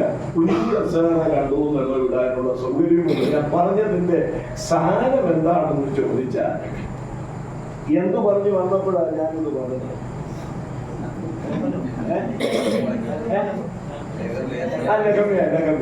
എന്ന് പറഞ്ഞ് ഇനിയിപ്പോ ആ പുള്ളിക്ക് ഓർമ്മയൊന്നും ഇല്ലെന്നാലും കാര്യമില്ല. അപ്പോ ഞാൻ പറഞ്ഞത്, അങ്ങനെ ആ വീട്ടിൽ താമസിക്കുന്ന സമയത്ത് ഞാൻ കുറച്ച് ഇന്ന് മിനിഞ്ഞാന്ന് പറഞ്ഞല്ലോ, എനിക്ക് ഇടയ്ക്കൊക്കെ ദൈവസന്നിധിയിൽ ഉപവസിച്ച് പ്രാർത്ഥിക്കുന്നത് ഒരു ആനന്ദമാണ്. അങ്ങനെ ആ ഗുഹയ്ക്കകത്തെന്ന് ഞാൻ പറയട്ടെ, താമസിക്കുമ്പോഴാണ് ഇവരെല്ലാം വരുന്നത്. ഈ രത്നം എന്ന് പറയുന്നത് ദൈവനാമ മഹത്വത്തിന് പറയുക പൊങ്ങച്ചമല്ല, എന്റെ ഭാര്യയുടെ ഫലമായി ഇയാള് ഇയാളുടെ ഭാര്യ സാരി. അന്ന് ഈ കുഞ്ഞുങ്ങളൊക്കെ തീരെ കുഞ്ഞുങ്ങളാണ്. ബഹളം പണിയാണ് ഇവിടെ ചെയ്തത്. കള്ളപ്പണി ചെയ്തില്ലെന്ന് പിടികിട്ടിയോ? പോട്ടെ, ഞാനൊന്നും പറയുന്നില്ല. അപ്പൊ ഞാൻ അതെല്ലാം അങ്ങ് ചെല്ലുമ്പോൾ നിത്യതയിൽ കിട്ടിക്കുള്ളൂ, അത്രയേ ഉള്ളൂ. പിന്നെ ഞാൻ മുന്നോട്ട് കൊണ്ടുവന്ന സുവിശേഷകന്മാരിൽ ഗുരുത്വമില്ലാതെ പോയ ഒരുത്തനുണ്ട്. അത് ഷാജി സഹോദരൻ അറിയാം, നമുക്ക് രഹസ്യമായിട്ട് പറയാം. ബാക്കിയുള്ളതെല്ലാം ദൈവത്തെ ഭയപ്പെട്ടും എന്റെ കാര്യം ഓർത്ത് അവര് ഭയത്തോടും ബഹുമാനത്തോടും കൂടെ പ്രാർത്ഥിക്കുന്നവരുമാണ്. ആ ഭാഗത്ത് അവർ നിർത്തട്ടെ. അപ്പോ ഞാൻ ആ ഗുഹയ്ക്കകത്ത് താമസിക്കുമ്പോൾ അങ്ങനെ പറയുന്നത് കേട്ടോ, അതിനകത്ത് താമസിക്കുമ്പോൾ എന്റെ മനസ്സിൽ ഒരു 3 ദിവസത്തെ ഉപവസിച്ച് പ്രാർത്ഥിക്കും. മനസ്സിലായി? ഒന്നും വലിയ ഒന്നും ഇല്ലെന്നേ. ഒന്നും അങ്ങനെയില്ല. ഈശോ സാറ് ചില സമയത്ത് എന്തെങ്കിലും ഒന്നും ഈശോ സാറാണ് അവിടുത്തെ കാര്യങ്ങളൊക്കെ ചെയ്തു പോകുന്നത്. അപ്പൊ ഈശോ സാർ അങ്ങനെ ഇരിക്കുമ്പോൾ പോക്കറ്റിൽ നിന്ന് 10 40 രൂപ എടുത്തുന്നത് ഇങ്ങനെയൊക്കെയാ പോലെ. ഓക്കെ. അപ്പം ഞാൻ അങ്ങനെ 3 ദിവസം എന്ന് പറഞ്ഞാൽ വൈകിട്ട് ആഹാരം കഴിച്ചത് രാവിലെ ഉച്ചയ്ക്ക് ഇരിക്കുകയല്ല. രാവിലെ ഉച്ചയ്ക്കും വൈകിട്ടും എല്ലാം ഉപവാസമാണ്. വെള്ളം മാത്രം കുടിക്കും. അത്ഭുതം കാണും അല്ലേ? ശിവനകാര്യത്തിൽ നോക്കിയതുപോലെ എന്നെ തുടിച്ചു നോക്കുന്നു. ഇത് നേരാണോ എന്നുള്ളത്. നേരാണ്. അങ്ങനെ കംപ്ലീറ്റ് 3 ദിവസം ഇരുന്നപ്പോൾ ഞാൻ അന്ന് ധ്യാനത്തിനായി കൊടുത്തത് നെഹമ്യാവിന്റെ പുസ്തകം. ആ നെഹമ്യാവിന്റെ പുസ്തകം എനിക്ക് ദൈവം തന്ന ശുശ്രൂഷയെ മാറ്റിമറിച്ചു. എന്റെ ജീവിതത്തെ തന്നെ അത് ഒരുപാട് രൂപാന്തരപ്പെടുത്തി. അതുകൊണ്ടാണ് എന്റെ വാത്സല്യ സഹോദരി സഹോദരന്മാരോട് പറയുന്നത്, നിങ്ങൾ എസ്രായിയുടെ പുസ്തകവും വായിക്കണം, നെഹമ്യാവിന്റെ പുസ്തകവും വായിക്കണം. അപ്പോൾ ആ 2 പുസ്തകം വായിക്കുമ്പോൾ കേട്ടോളുക, പ്രവാസത്തിൽ നിന്ന് വന്ന ജനത്തോട് നടത്തുന്ന 3 കൽപ്പനകൾ കാണാൻ കഴിയും. അതാണ് നമ്മുടെ വിഷയം. 3 കൽപ്പനകൾ കാണാൻ കഴിയും. ഒന്ന്, എസ്രായിയുടെ പുസ്തകത്തിൽ 2 കൽപ്പനകളുണ്ട്. നെഹമ്യാവിന്റെ പുസ്തകത്തിൽ 1 കൽപ്പന ഉണ്ട്. ഇതിലേതായിരിക്കും എന്നുള്ളതാണ് ഇപ്പൊ നമ്മുടെ ചിന്താവിഷയം. മനസ്സിലായില്ലേ? യെരൂശലേം നഗരം യഥാസ്ഥാനപ്പെടുത്തി പണിയാൻ കൽപ്പന പുറപ്പെടുന്നത് മുതൽ അവിടെയാണ് 70 ആഴ്ചവട്ടങ്ങളുടെ ആരംഭം കുറിക്കുന്നത്. അങ്ങനെയെങ്കിൽ എസ്രാ നെഹമ്യ പുസ്തകങ്ങളിലാണ് കൽപ്പന കാണാൻ കഴിയുന്നത്. ആ കൽപ്പന പഠിക്കുമ്പോൾ 3 കൽപ്പനകളെ കുറിച്ച് നമ്മൾ അവിടെ കാണുന്നുണ്ട്. 3 കൽപ്പന. ഒന്നാമത്തെ കൽപ്പന കോരേശിന്റെ കൽപ്പനയാണ്. പാർസി രാജാവായ കോരേശിന്റെ കൽപ്പനയാണ്. അത് എസ്രായുടെ പുസ്തകം 1-ാം അധ്യായം 1-ാം വാക്യം കാണാൻ കഴിയും. ആ കൽപ്പന എന്തിനാന്ന് ചോദിച്ചാൽ, അവന്റെ ജനമായിരിക്കുന്നവർ യെരൂശലേമിൽ ഇങ്ങനെ വായിക്കുന്നത്, യെരൂശലേമിൽ അവന് വേണ്ടി ഒരാലയം പണിയാൻ പുറപ്പെടുവീൻ എന്നുള്ള കൽപ്പനയാണ്. ആ കൽപ്പന നമുക്ക് ആദ്യം എടുക്കാം. ഈ കൽപ്പനയാണോ 70-ാം ആഴ്ചവട്ടത്തിന്റെ തുടക്കത്തിലെ കൽപ്പന? ആണോ? എന്നെ മിണ്ടാത്തത്? ആ കൽപ്പനയാണോ ഈ 70 ആഴ്ചവട്ടങ്ങളുടെ ആരംഭത്തിലെ കൽപ്പന എന്ന് ഇവിടെ പറഞ്ഞിരിക്കുന്നത്? അയ്യോ, അല്ലെന്ന് കണ്ണു അടച്ചു പറയാം. കാരണം കോരേശ് കൊടുത്ത കൽപ്പന എന്തിനു വേണ്ടിയായിരുന്നു? ദൈവാലയം പണിക്കുള്ള കൽപ്പനയാണ്. ഇവിടെ പറഞ്ഞിരിക്കുന്ന കൽപ്പന എന്താ? യെരൂശലേം നഗരം യഥാസ്ഥാനപ്പെടുത്തി പണിയാനുള്ള കൽപ്പനയാണ്. അപ്പോൾ ആ കൽപ്പനയല്ലെന്നുള്ളത് കണ്ടു കഴിഞ്ഞു. ഇനി 2-ാമത്തെ കൽപ്പന ദാര്യാവേശ് കൊടുത്ത കൽപ്പനയാണ്. അത് എസ്രായുടെ പുസ്തകത്തിലുണ്ട്. ദാര്യാവേശ് എന്താ കൊടുത്തെന്ന് അറിയാമോ? സെരുബ്ബാബേലിന്റെ നേതൃത്വത്തിൽ ആദ്യ ദിവസം ഞാൻ ഓർപ്പിച്ചതുപോലെ 50,000-ഓളം ആളുകൾ വന്നു. അവർ ദൈവാലയ പണി അങ്ങോട്ട് തുടങ്ങി. കുറെ കഴിഞ്ഞപ്പോൾ ദൈവാലയ പണി എങ്ങും മുടങ്ങാനുള്ള കാരണം ശത്രുക്കളാണ്. അങ്ങനെ മുടങ്ങി കിടന്നപ്പോഴാണ് ഹഗ്ഗായി പ്രവചിക്കുന്നത്. എന്തോ പ്രവചിക്കുന്നത്? യഹോവയുടെ ആലയം. ഇതൊക്കെ കണക്റ്റഡ് ആണ്. മനസ്സിലാവുന്നു? ആരും മനസ്സിലാവുന്നു? ഇതൊക്കെ കണക്റ്റഡ് ആണ്. ഹഗ്ഗായി വേറൊന്നല്ല പറയുന്നത്. അന്നത്തെ കാലമാണ്. യഹോവയുടെ ആലയം ശൂന്യമായി കിടക്ക, നിങ്ങൾ തട്ടിട്ട വീടുകളിൽ പാർപ്പാൻ കാലമായോ? ഇവര് മനഃപൂർവ്വമല്ല. ഒടുവിൽ ഇവരങ്ങ് അലസരായി മാറി ആലയം അങ്ങ് ഉപേക്ഷിച്ചു. കാര്യം നടക്കുന്നില്ല. അങ്ങനെ ഇരിക്കുമ്പോഴാണ് ദാര്യാവേശിന്റെ കൽപ്പന വരുന്നത്. ഇങ്ങനെ പണി മുടങ്ങിക്കിടക്കുന്നതായും അവന്റെ ജനം പോയി ആ പണി തുടരണമെന്നുള്ളൊരു കൽപ്പന ദാര്യാവേശിൽ നിന്ന് കിട്ടിയിട്ട്, ഞാൻ ഈ പറയുന്ന കാര്യം ഇന്ന് രാത്രി പോയി എസ്രായുടെ പുസ്തകം വായിക്കണം. അത് കഴിഞ്ഞ് വാട്സാപ്പ് നോക്കിയാൽ മതി. പറഞ്ഞത് മനസ്സിലായില്ലേ? അപ്പോൾ അത് നോക്കുമ്പോൾ ദാര്യാവേശിന്റെ കൽപ്പനയുണ്ടായിട്ട് ആ കൽപ്പന പ്രകാരം എസ്രായിയുടെ നേതൃത്വത്തിൽ ഒരു കൂട്ടം ആളുകൾ എങ്ങോട്ട് വന്നു?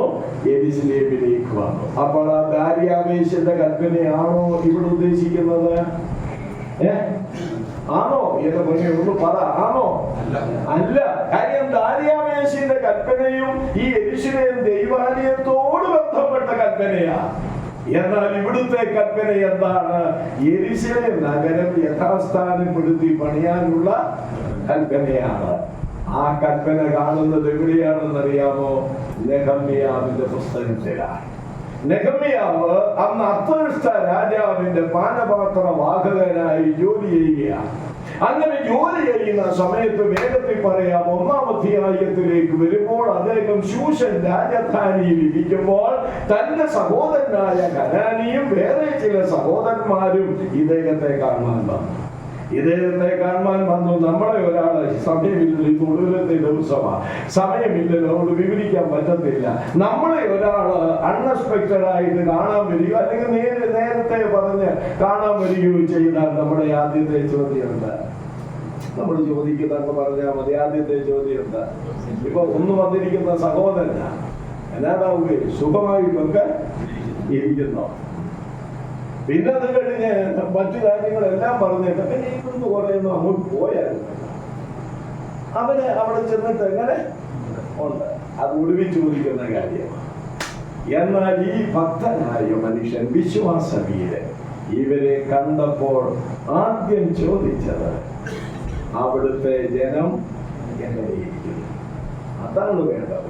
നമ്മളൊരു സഹോദരനെ കണ്ടു കഴിഞ്ഞ് മൂന്നാമത്തെ മറ്റേ കുറ്റമല്ല പറയേണ്ടത്. അറിഞ്ഞോ സഹോദര? പറഞ്ഞേ, എങ്ങനെ ബ്രദർ അറിഞ്ഞായിരുന്നോ? പുള്ളി അറിഞ്ഞിട്ടില്ല. ബ്രദർ അറിഞ്ഞായിരുന്നോ? അപ്പൊ മറ്റേ പുള്ളി ചോദിക്കും, എന്നാ ബ്രദറെ? അപ്പൊ അറിഞ്ഞില്ലേ? ഇല്ല. എന്നാ ഞാനായിട്ട് എന്തിനാണ് ഈ അഭ്യാസം? നമുക്ക് അങ്ങനെയുള്ള സ്വഭാവങ്ങളൊക്കെ ഈ പഠനം കൊണ്ടങ്ങ് അവസാനിപ്പിക്കാം. 5 കാശിന്റെ പ്രതിഫലം ഇതുകൊണ്ടുണ്ടാകുമെന്ന് ആരും വിചാരിക്കരുത്. ഓക്കെ, ഞാൻ ആ ഭാഗം വിടുകയാണ്. ഇവൻ ചോദിക്കുന്ന ചോദ്യം, ജനം എങ്ങനെയുണ്ട്? യെരൂശലേമിന്റെ അവസ്ഥ എങ്ങനെയുണ്ട്? അപ്പോൾ അവര് പറയുകയാണ്, യെരൂശലേമിൽ ജനം അപമാനത്തിലിരിക്കുന്നു. എന്നിട്ട് പറയുകയാണ്, യെരൂശലേമിന്റെ വാതിലുകൾ തീ വെച്ച് ചുട്ടും വാതിലുകൾ വെന്തും മതിലുകൾ ഇടിഞ്ഞും വാതിലുകൾ തീ വെച്ച് കിടക്കുന്നു. ഓർപ്പിക്കട്ടെ പെട്ടെന്ന്, അദ്ദേഹം ദൈവസന്നിധിയിൽ ഇരുന്ന് കരുതി. അപ്പോൾ ഞാൻ ദൈവസന്നിധിയിൽ ഇരുന്ന് കരുതെന്നാണ് പാപങ്ങൾ ഏറ്റുപറഞ്ഞ് പ്രാർത്ഥിച്ചു. നെഹമ്യാവിന്റെ പുസ്തകം 1-ാം അധ്യായം 5 മുതലുള്ള വാക്യങ്ങൾ അദ്ദേഹത്തിന്റെ പ്രാർത്ഥന. അതിനുശേഷം 2-ാം അധ്യായം വരുന്നു കേട്ടോ. 2-ാം അധ്യായത്തിൽ ഇദ്ദേഹം ഈ പ്രാർത്ഥനയാണെന്ന് പറഞ്ഞ ഉത്തരവാദിത്വം ചെയ്യാതെ ഇരിക്കുന്നില്ല. ചില ആളുകൾ അങ്ങനെയാ.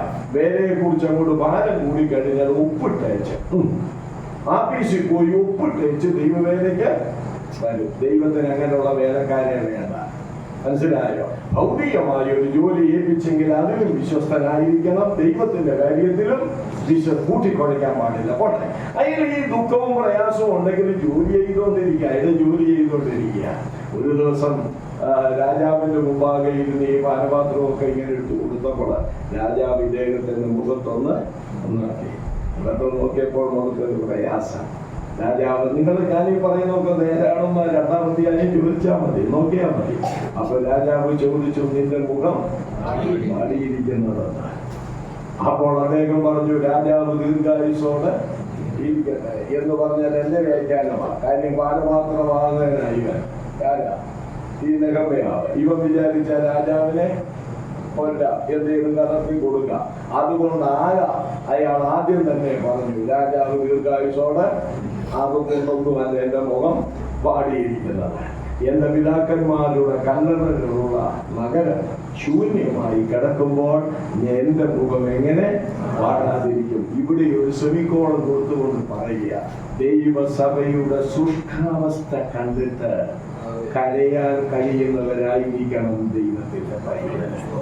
മനസ്സിലാക്കണം, നമ്മുടെയൊക്കെ ശുഷ്കാവസ്ഥ കണ്ടിട്ട് ഹൃദയത്തിൽ ഭാരമുള്ളവരായിരിക്കണം ദൈവത്തിന്റെ മക്കൾ. അവിടെ ഇവിടെയും മറ്റവരെയും മറിച്ചവരെയും കുറ്റം പറഞ്ഞിട്ട് കാര്യമില്ല. ആ ഭാഗവും ഞാൻ വിടട്ടെ. അപ്പൊ രാജാവ് ചോദിച്ചു, നിന്റെ അപേക്ഷ? ഞാനിത് ക്രമത്തിലാ പറയുന്നു, നോക്കിക്കോ. നിന്റെ അപേക്ഷ എന്താ? എന്നാ പിതാക്കന്മാരുടെ കല്ലറകളുള്ള ആ നഗരം ഒന്ന് പണിയാൻ എന്നെ ഒന്ന് അയക്കണം. കേൾക്കണം, അടുത്തയോടെ രാജാവിന്റെ ചോദ്യം, നിനക്ക് എത്ര നാൾ അവധി? എത്ര നാൾ വേണം? എത്ര നാൾ വേണം? അടുത്തത്, ഞാൻ ഒരു അവധിയും. എന്നിട്ട് ഈ പോകുന്ന പോക്കിൽ തടസ്സമൊന്നും ഉണ്ടാകാതിരിക്കാൻ എഴുത്തുകൾ ഇന്നത്തെ എഴുത്തല്ലെന്ന് മനസ്സിലായില്ലേ? എഴുത്തുകൾ. പിന്നെ അതുപോലെ തന്നെ അവിടെ ചെന്ന് പാർക്കാൻ, വീട് പണിയാനുള്ള മരങ്ങള് എല്ലാം കൊടുത്തു. സദൃശ്യവാക്യത്തിൽ പറയുന്ന വചനമൊന്ന് കേട്ടോ. രാജാവിന്റെ ഹൃദയം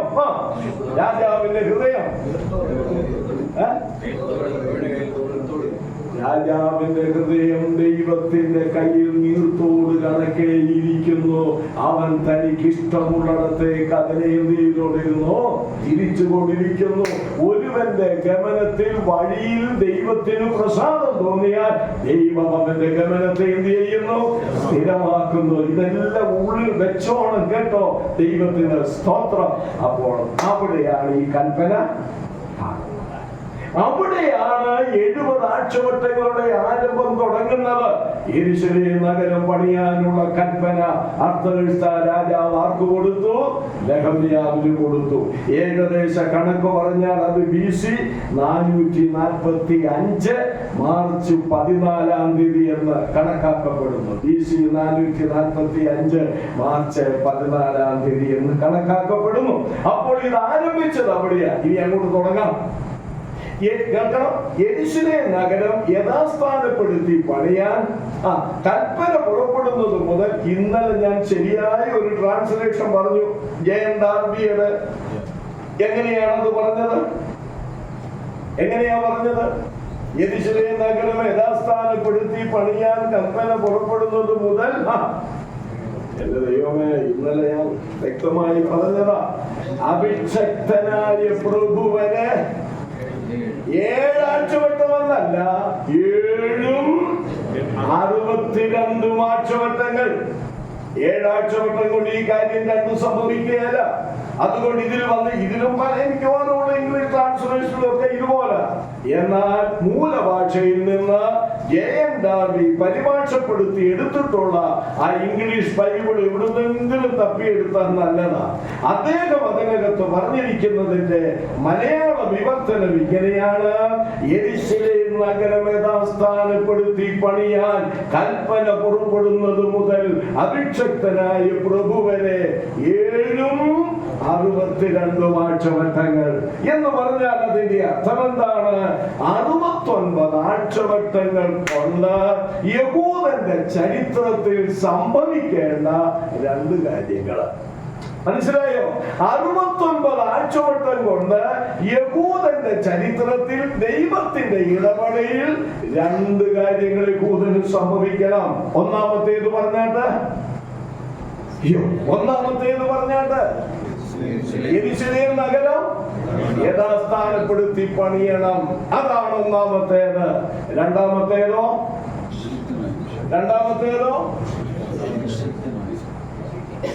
ഞാനൊരു രഹസ്യം ചോദിക്കുക. ഈ പറയുന്നത് എല്ലാവർക്കും മനസ്സിലാകുന്നുണ്ടോ?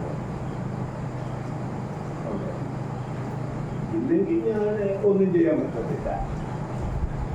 ഇതുപോലെ പെറുക്കി ആർക്കാ പറയാൻ പറ്റുന്നില്ല. നിങ്ങൾ ഇത് ആരെ വേണേലും കേൾപ്പിക്കും. എന്നേക്കാൾ വലിയ പണ്ഡിതന്മാരുണ്ട്.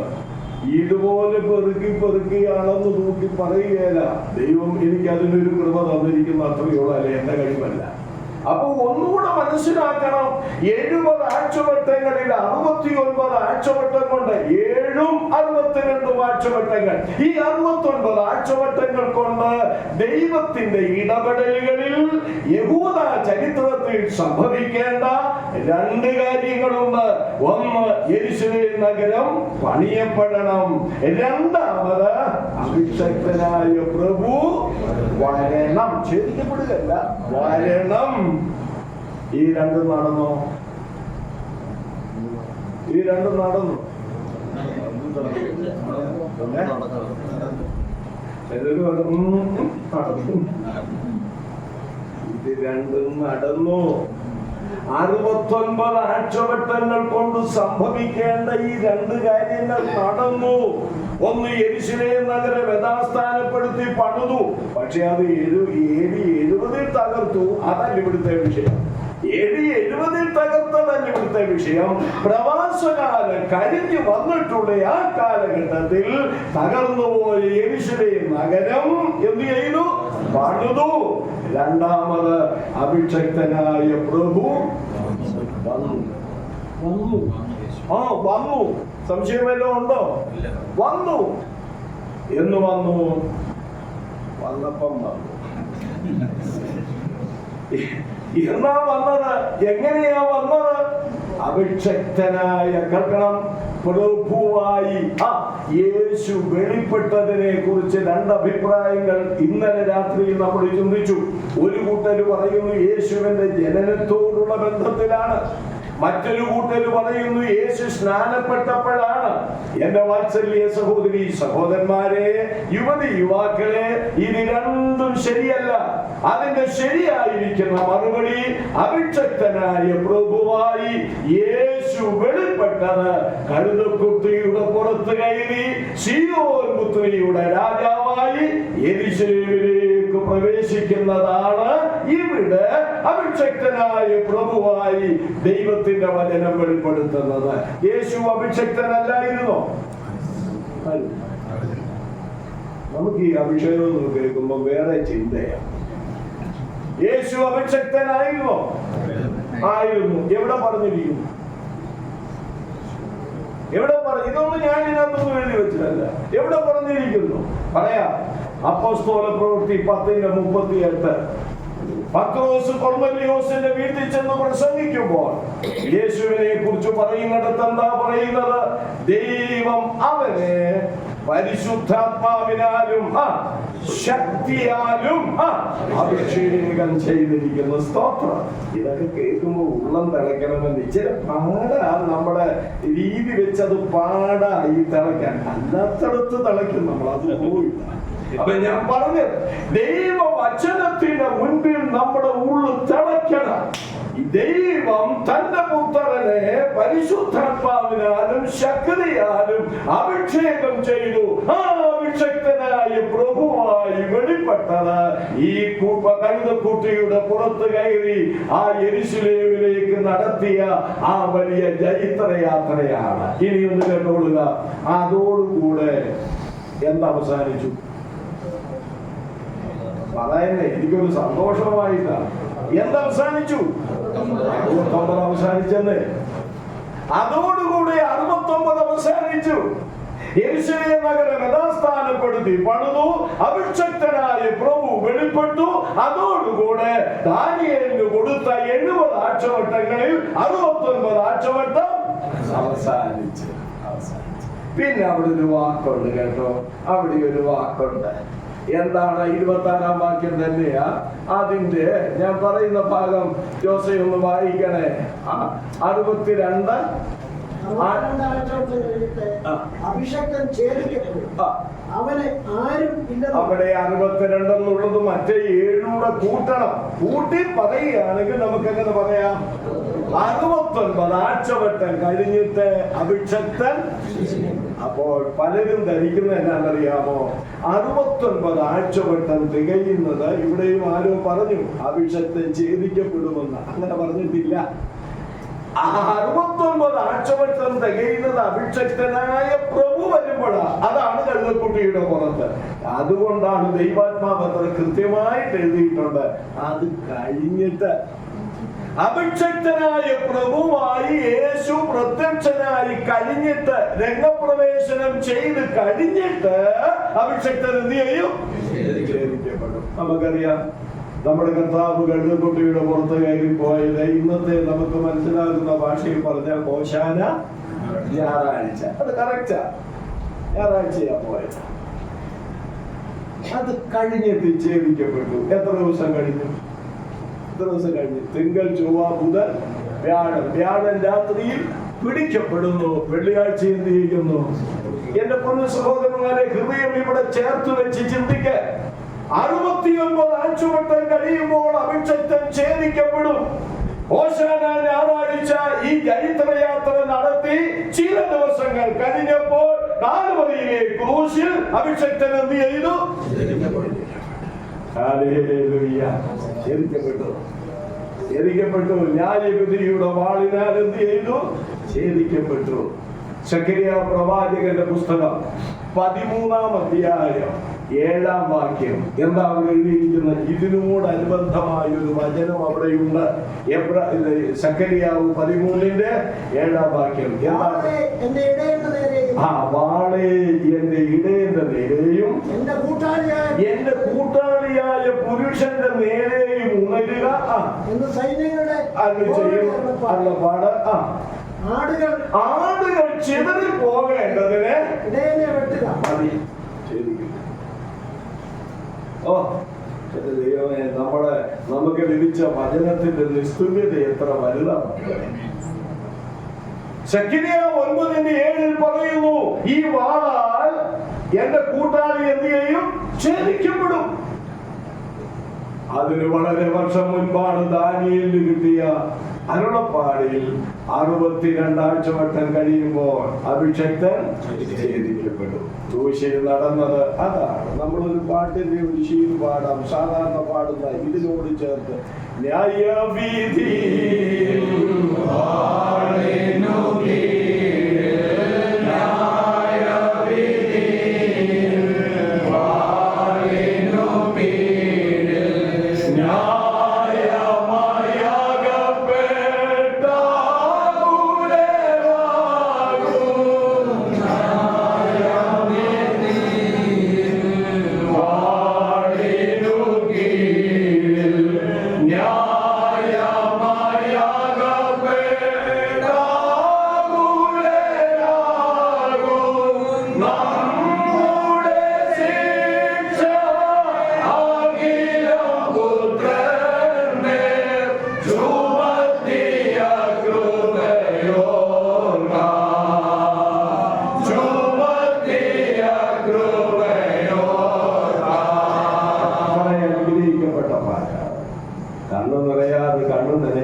ഉള്ളിൽ നിന്ന് പാടുന്നവർക്ക് ന്യായവിധിയൻ വാളിന് കീഴിൽ ന്യായമായി അകപ്പെട്ട ആകുലരാകുന്ന നമ്മെ അതിൽ നിന്ന് വിടുവിക്കുവാൻ ഈ വാൾ എങ്ങോട്ട് തിരിച്ചു കൊടുത്തു?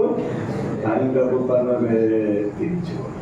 അതാണ് ഇവിടെ വായിക്കുന്നത്. കേട്ട് 62 ആഴ്ചവട്ടം കഴിയുമ്പോൾ അഭിഷക്തൻ ഛേദിക്കപ്പെടും. ഇനി അവിടെ ഒരു വാചകവും കൂടെ ഉണ്ട് കേട്ടോ.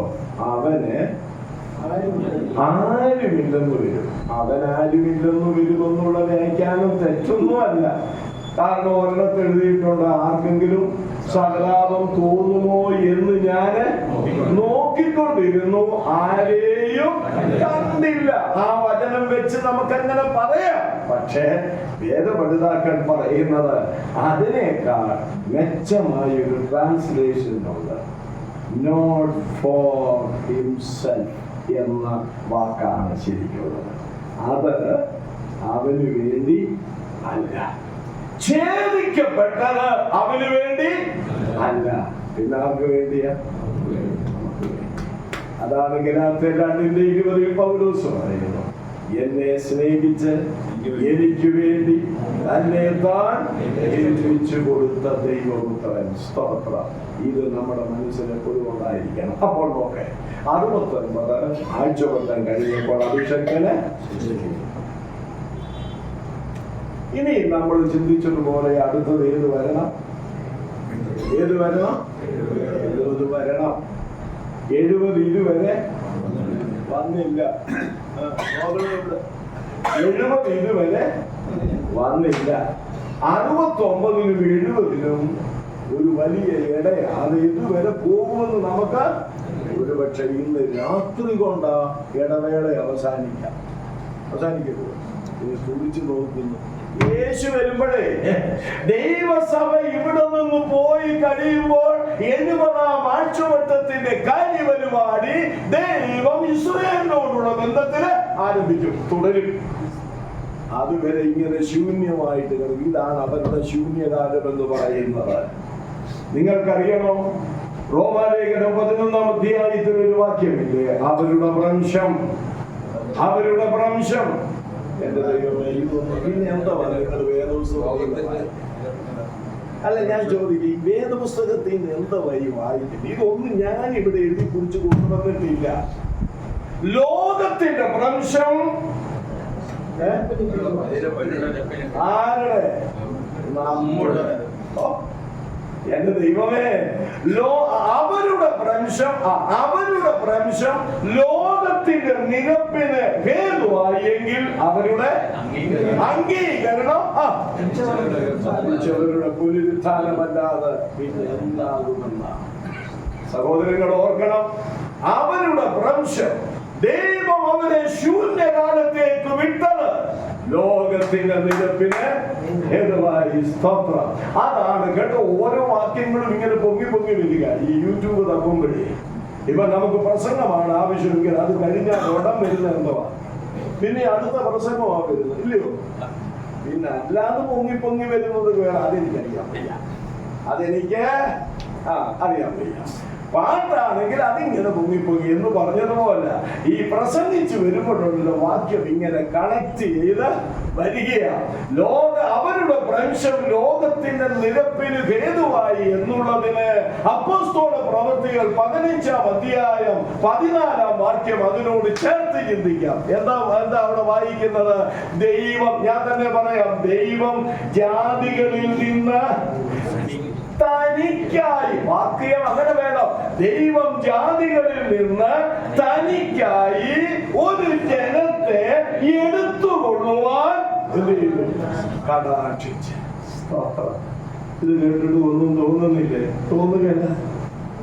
ദൈവം ജാതികളിൽ നിന്ന് തനിക്കായി ഒരു ജനത്തെ എടുത്തുകൊള്ളാൻ കടാക്ഷിച്ചു. അതിൽ പെടുന്നവരാണ്. എന്ത് വിനയപ്പെടണം, സ്തോത്രം, എന്ത് വിനയപ്പെടണം, എന്ത് നന്ദിയുള്ളവരാകണം എന്റെ പ്രിയപ്പെട്ടവരെ. ആ പ്രവൃത്തി അഭിഷക്തന്റെ ഛേദനത്തിന് ശേഷം ഇങ്ങനെ തുടർന്നുകൊണ്ടേയിരിക്കുക. ഇപ്പൊ 2000 എത്രയായി? 25 ഇനി അത് 30 ആകുമോ, 35 ആകുമോ, 40 ആകുമോ, ഇതൊന്നും നമുക്ക് അറിഞ്ഞുകൂടാ.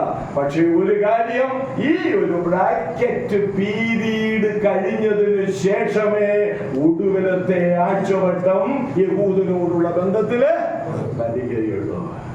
ഈ ബ്രാക്കറ്റ് പീരീഡ് കഴിയുന്നത് നമ്മുടെ കർത്താവായ യേശുക്രിസ്തു ദൈവസഭയ്ക്ക് വേണ്ടി മേഘങ്ങളിൽ വെളിപ്പെടുന്നതാണ്.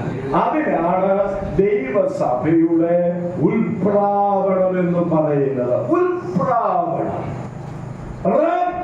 ഉൽപ്രാവണം, അത് വേറൊരു വിഷയമാണ്. എങ്കിലും ഞാനൊന്ന് കൊളുത്തി പറയുകയാണ്. എവിടുന്ന ഈ ഉൽപ്രാവണം അല്ലെങ്കിൽ റാപ്ചർ എന്നുള്ളത് വന്നതെന്നറിയാമോ? പറയാം. 1 തെസ്സലോനിക്കർ 4-ാം അധ്യായം അതിന്റെ 16 മുതൽ നമുക്കൊന്ന് പറയാം.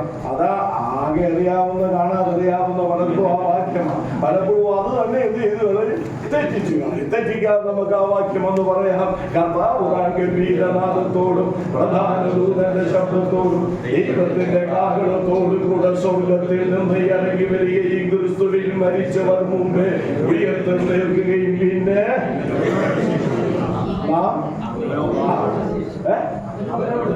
നന്നായി. ഞാൻ വിചാരിച്ചു അറിയാതെ രൂപാന്തരപ്പെട്ട, പക്ഷെ അവിടെ അത് പറയുന്നില്ല. അവരോടൊരുമിച്ച് അടുത്തത് കർത്താവിനെതിരെ ആകാശ മേഘങ്ങളിൽ എടുക്കപ്പെടും. കേൾക്കണം, ആ എടുക്കപ്പെടുമെന്നുള്ള പദമാണ് നമ്മൾ ഉപയോഗിക്കുന്ന റാപ്ചർ. മനസ്സിലായില്ലേ? എടുക്കപ്പെടും. നമ്മളെല്ലാം എടുക്കപ്പെടുമല്ലേ? അത് റാഞ്ചിക്കൊണ്ട് പോകുമെന്ന് പറയുന്നുണ്ട്. കാരണം ചിലർ ഇവിടുന്ന് പോകാൻ വലിയ മടിയാണ്. റാഞ്ചിക്കൊണ്ട് പോകും, എടുക്കപ്പെടും. അത് ഇന്ന് രാത്രി സംഭവിക്കണമെന്ന് ആഗ്രഹിക്കുന്ന എത്ര പേരുണ്ട്?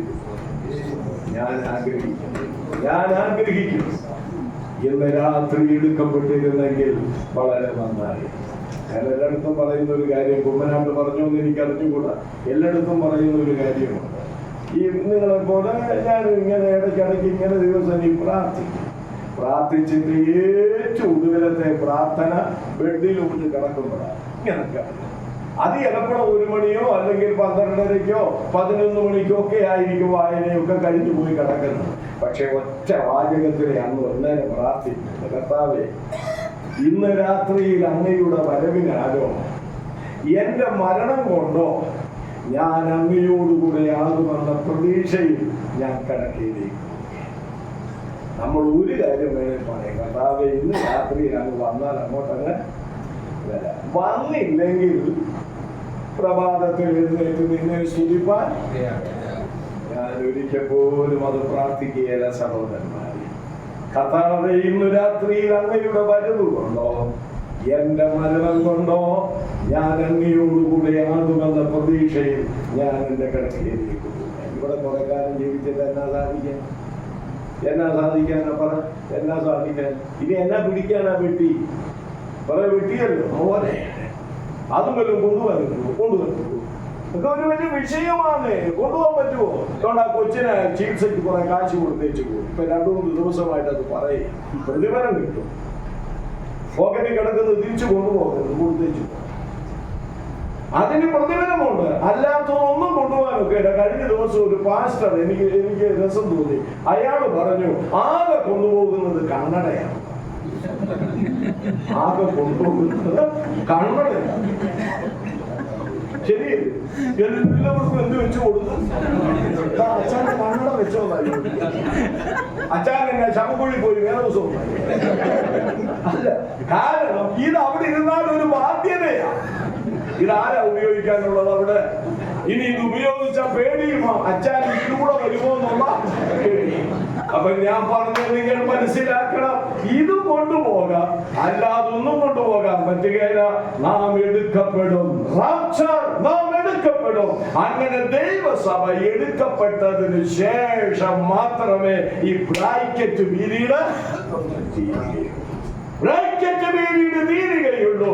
70-ാമത്തെ 7 വർഷത്തെ ഒടുവിലത്തെ നാം വായിച്ചതുപോലെ ഒരാഴ്ച ബന്ധം ഇസ്രയേലിനുള്ള ബന്ധത്തിൽ തുടങ്ങുകയുള്ളൂ എന്ന് പറഞ്ഞ് ആ ഭാഗം ഞാൻ വിടുകയാണ്. മനസ്സിലായല്ലോ? ഇനി ആരെങ്കിലും മനസ്സിലായില്ലെന്ന് പറഞ്ഞാൽ എന്റെ കുറ്റമല്ല, നിങ്ങൾ മനസ്സ് വയ്ക്കാഞ്ഞതിന്റെ കുറ്റമാണ്. അപ്പൊ ഇനി നമുക്ക് അടുത്തത് 70 ആഴ്ചവട്ടങ്ങളുടെ ഉദ്ദേശങ്ങൾ ഇരുവരും നമുക്ക് നോക്കാം. 70 ആഴ്ചവട്ടങ്ങളുടെ ഉദ്ദേശങ്ങൾ 24-ാം വാക്യം ജോസെ ഒന്ന് വായിച്ച്. ആ 24-ാം വാക്യം വായിച്ചാൽ കേട്ടോളുക. 70 ആഴ്ചവട്ടങ്ങൾ യഹൂദ ജനത്തിന് നിയമിച്ചതിന്റെ 6 ഉദ്ദേശങ്ങൾ അവിടെ പറയുന്നുണ്ട്. എന്തൊക്കെയാണെന്ന് ഒന്ന് വായിച്ചാട്ടെ. അതിക്രമത്തെ തടസ്സം ചെയ്ത് പാപങ്ങളെ മുദ്രയിടുവാനും അകൃത്യത്തിന് പ്രായശ്ചിത്തം ചെയ്ത് നിത്യനീതി വരുത്തുവാനും ദർശനവും പ്രവചനവും മുദ്രയിടുവാനും അതിപരിശുദ്ധമായതിനെ അഭിഷേകം ചെയ്യുവാനും തക്കവണ്ണം നിന്റെ ജനത്തിനും വിശുദ്ധ നഗരത്തിനും 70 ആഴ്ചവട്ടം നിയമിച്ചിരിക്കുന്നു. മനസ്സിലായോ? 70 ആഴ്ചവട്ടം നിയമിച്ചിരിക്കുന്നതിന്റെ ഉദ്ദേശങ്ങൾ പറയുക. നിങ്ങൾ അവിടെ നിന്ന് എണ്ണിയാൽ 6 ഉദ്ദേശങ്ങൾ അവിടെ പറയുന്നു. നോക്കണം, അല്ലാതെ ചുമ്മാതൊന്നും അല്ല ഇതൊക്കെ നിയമിക്കുന്നു. നമ്മുടെ പല നിയമങ്ങളിൽ വലിയ ലക്ഷ്യമൊന്നും ഇല്ല. ശരി, ചോദിക്കുക, എന്റെ പൊന്നു ബ്രദറെ, എന്നെ ഇതിനെ ഈ സെക്രട്ടറി ആയിട്ട് നിയമിച്ചു. അപ്പൊ മറുപടി, ആരെയും കണ്ടില്ല ബ്രദർ, അങ്ങ് താനെന്തിനാ അതുവഴിയൊക്കെ പോകുന്ന എനിക്കൊന്നും ഒരു സ്വഭാവം. നമ്മുടെ നിയമനം പലപ്പോഴും വലിയ ഉദ്ദേശവും ആരുമില്ലല്ലോ എന്ന സഹോദരങ്ങൾ ഇരുന്നു.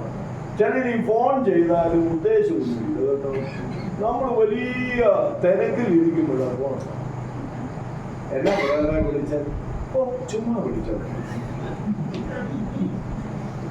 ഇല്ല. നിങ്ങൾക്കൊക്കെ അനുഭവം ഉണ്ടായിട്ടുണ്ട്. ചുമ്മാ വേറെ ചിലർ നമ്മളെ സാറ്റ് കളിപ്പിക്കും. ഞാൻ ആരാണെന്ന് പറയാമോ? ഇത് നമ്മുടെ ജോലിയാണ്. നമുക്ക് ഹോംവർക്ക് ഞാൻ പറഞ്ഞതിന്റെ സാരം ദൈവം ചെയ്യുന്നതിനെല്ലാം എന്തുണ്ട്? ഉദ്ദേശമുണ്ട്. ദൈവജനം ചെയ്യുന്നതിനും എന്തു വേണം? ഉദ്ദേശം വേണം, ഉദ്ദേശം വേണം. ഇവിടുത്തെ 6 ഉദ്ദേശങ്ങൾ എന്തൊക്കെയാണെന്ന് നോക്കിയേ. ഒന്ന് ഞാൻ തന്നെ വായിക്കാം, നിങ്ങൾ നോക്കിയാൽ മതി. ഈ 6 ഉദ്ദേശങ്ങളെ 2ആയിട്ട് നമുക്ക് വിഭജിക്കാൻ കേട്ടോ. അതുകൂടെ പറഞ്ഞേച്ചു വിഷയത്തിലേക്ക് കടക്കാം. 2ആയിട്ട് ഈ 6 ഉദ്ദേശങ്ങളെ നമുക്ക് ചിന്തിക്കാം. ഒന്ന്, ക്രിസ്തുവിന്റെ ആദ്യത്തെ 3 ഈ 6 ഉദ്ദേശങ്ങളിൽ ആദ്യത്തെ 3 ക്രിസ്തുവിന്റെ ക്രൂശു മരണത്തോടുള്ള ബന്ധത്തിലുള്ളതാണ്. ഈ 6 ഉദ്ദേശങ്ങളിൽ ആദ്യത്തെ 3 ഉദ്ദേശങ്ങൾ ക്രിസ്തുവിന്റെ ക്രൂശു മരണത്തോട് ബന്ധപ്പെട്ടതാണ്. ഇനി തുടർന്ന് വരുന്ന 3, രണ്ടാമത്തെ ഭാഗം, തുടർന്ന് വരുന്ന 3 ക്രിസ്തുവിന്റെ രാജവാഴ്ചയോട് ബന്ധപ്പെട്ടതാണ്. മനസ്സിലായോ? ആദ്യത്തെ 3 ക്രിസ്തുവിന്റെ ക്രൂശുമരണത്തോട് ബന്ധപ്പെട്ടും പിന്നീട് വരുന്ന 3 ക്രിസ്തുവിന്റെ രാജവാഴ്ചയോട് ബന്ധപ്പെട്ടതുമാണ്. ഇനി നമുക്ക് പ്രാർത്ഥനാപൂർവം അത് ചിന്തിക്കാം. എന്തൊക്കെയാ? ഒന്നാമത് പറയുന്നു, 24-ാം വാക്യം, അതിക്രമത്തെ തടസ്സം ചെയ്യുക. ആരുടെ? നിങ്ങൾ മറുപടി പറയണം. ആരുടെ? ആരുടെ? ഈ 70 ആഴ്ചവട്ടമാർക്കാ നിയമിച്ച് യഹൂദജനത്തിന്. അപ്പോൾ ആരുടെ അതിക്രമത്തെ തടസ്സം ചെയ്യാൻ? പിള്ളേരുടേതല്ല, നിങ്ങളുടേതല്ല. ഇത് തികച്ചും യഹൂദനോട് ബന്ധപ്പെട്ട് പറയുന്നതാണെന്ന് ഞാൻ പലവട്ടം പറഞ്ഞു. അങ്ങനെയെങ്കിൽ അതിക്രമത്തെ തടസ്സം ചെയ്യുന്നത് ആരുടെ അതിക്രമമാണ്? യഹൂദന്റെ, യഹൂദ ജനത്തിന്റെ അതിക്രമമാണ്. ഈ തടസ്സം ചെയ്യുക എന്ന് പറഞ്ഞാൽ എന്താ? യഹൂദന്റെ അതിക്രമത്തെ, അവരുടെ അതിക്രമം എന്തായിരുന്നു? കർത്താവിനെ തള്ളിക്കളഞ്ഞു എന്നുള്ളത് അല്ല. ഞാൻ ഒരു കാര്യം ചോദിക്കട്ടെ. അയ്യോ, നീ സമയമുണ്ട്. ഞാനൊരു കാര്യം ചോദിക്കട്ടെ. ന്യായവിധിയിലേക്ക് മനുഷ്യൻ പോകുന്നതിന്റെ കാരണം എന്താ? മദ്യപിച്ചത് വേണ്ട, MDMA കഴിച്ചത് വേണ്ട, അല്ല, അത് പാപമാണ്, അതിന് ശിക്ഷയുണ്ട്.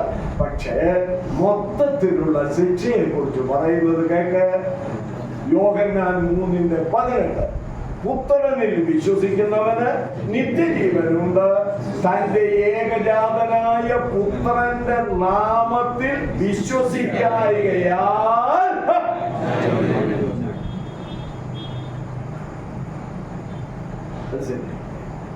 പാപങ്ങൾ ഒരുപാട് ചെയ്യുന്നത് കൊണ്ടല്ല ഒരുത്തൻ നരകത്തിൽ പോകുന്നത്. പാപ പരിഹാരം വരുത്തിയ യേശു ക്രിസ്തുവിൽ വിശ്വസിക്കാത്തത് കൊണ്ടാണ് ഒരുവൻ ന്യായവിധിയിലേക്ക് പോകുന്നത്. മനസ്സിലാക്കണം. അതാണ് ഏറ്റവും വലിയ അകൃത്യം എന്ന് പറയുന്ന പാപം. ആണോ? റോമാലേഖനം ഇപ്പം കിട്ടിയതാ കേട്ടോ. റോമാലേഖനം 14-ാം അധ്യായത്തിൽ പൗലോസ് പറയുന്നുണ്ട്, വിശ്വാസത്തിൽ നിന്ന് ഉത്ഭവിക്കാത്തതൊക്കെ പാപമാകുന്നു. വിശ്വാസത്തിൽ നിന്ന് ഉത്ഭവിക്കാത്തതൊക്കെ പാപം. അതുകൊണ്ട് യേശുക്രിസ്തുവിൽ വിശ്വസിക്കാത്തതാണ് ഒരു പാപിയെ സംബന്ധിച്ചുള്ള പാപവും ന്യായവിധിയും. കേൾക്കണം. അങ്ങനെയെങ്കിൽ യഹൂദന്റെ അതിക്രമം തടസ്സം ചെയ്യുക എന്ന് പറഞ്ഞാൽ ഇവരുടെ അതിക്രമം എന്തായിരുന്നു? ദൈവപുത്രനിൽ വിശ്വസിക്കാതിരുന്നുകൊണ്ട, അല്ലേ? ദൈവപുത്രനെ വിശ്വസിക്കാതിരുന്നുകൊണ്ട അത് തടസ്സം ചെയ്യാൻ പോവുക എന്ന് പറഞ്ഞ അർത്ഥം എന്താ? അത് നീക്കിക്കളയാൻ പോവുക. ഒന്ന് ശ്രദ്ധിക്കണേ. യേശുക്രിസ്തുവിന്റെ ക്രൂശു മരണം കൊണ്ട് യഹൂദന്റെയും യവനന്റെയും പാപങ്ങൾക്ക് പരിഹാരം അവിടെ വരുത്തി. പക്ഷെ യഹൂദൻ എന്ത് ചെയ്യുന്നില്ല? വിശ്വസിക്കുന്നില്ല. ആ വരുത്തിയ പാപ പരിഹാരം കേൾക്കണം. ആ പരിഹാരം ഇവരിൽ നിവൃത്തിയാകാൻ പോകുന്നത് ഈ 70 ആഴ്ചവട്ടങ്ങളിൽ. മനസ്സിലായില്ലേ? കുറെ കൂടെ വ്യക്തമായി പറഞ്ഞ സഹോദരന്മാരെ, 69 കഴിഞ്ഞു.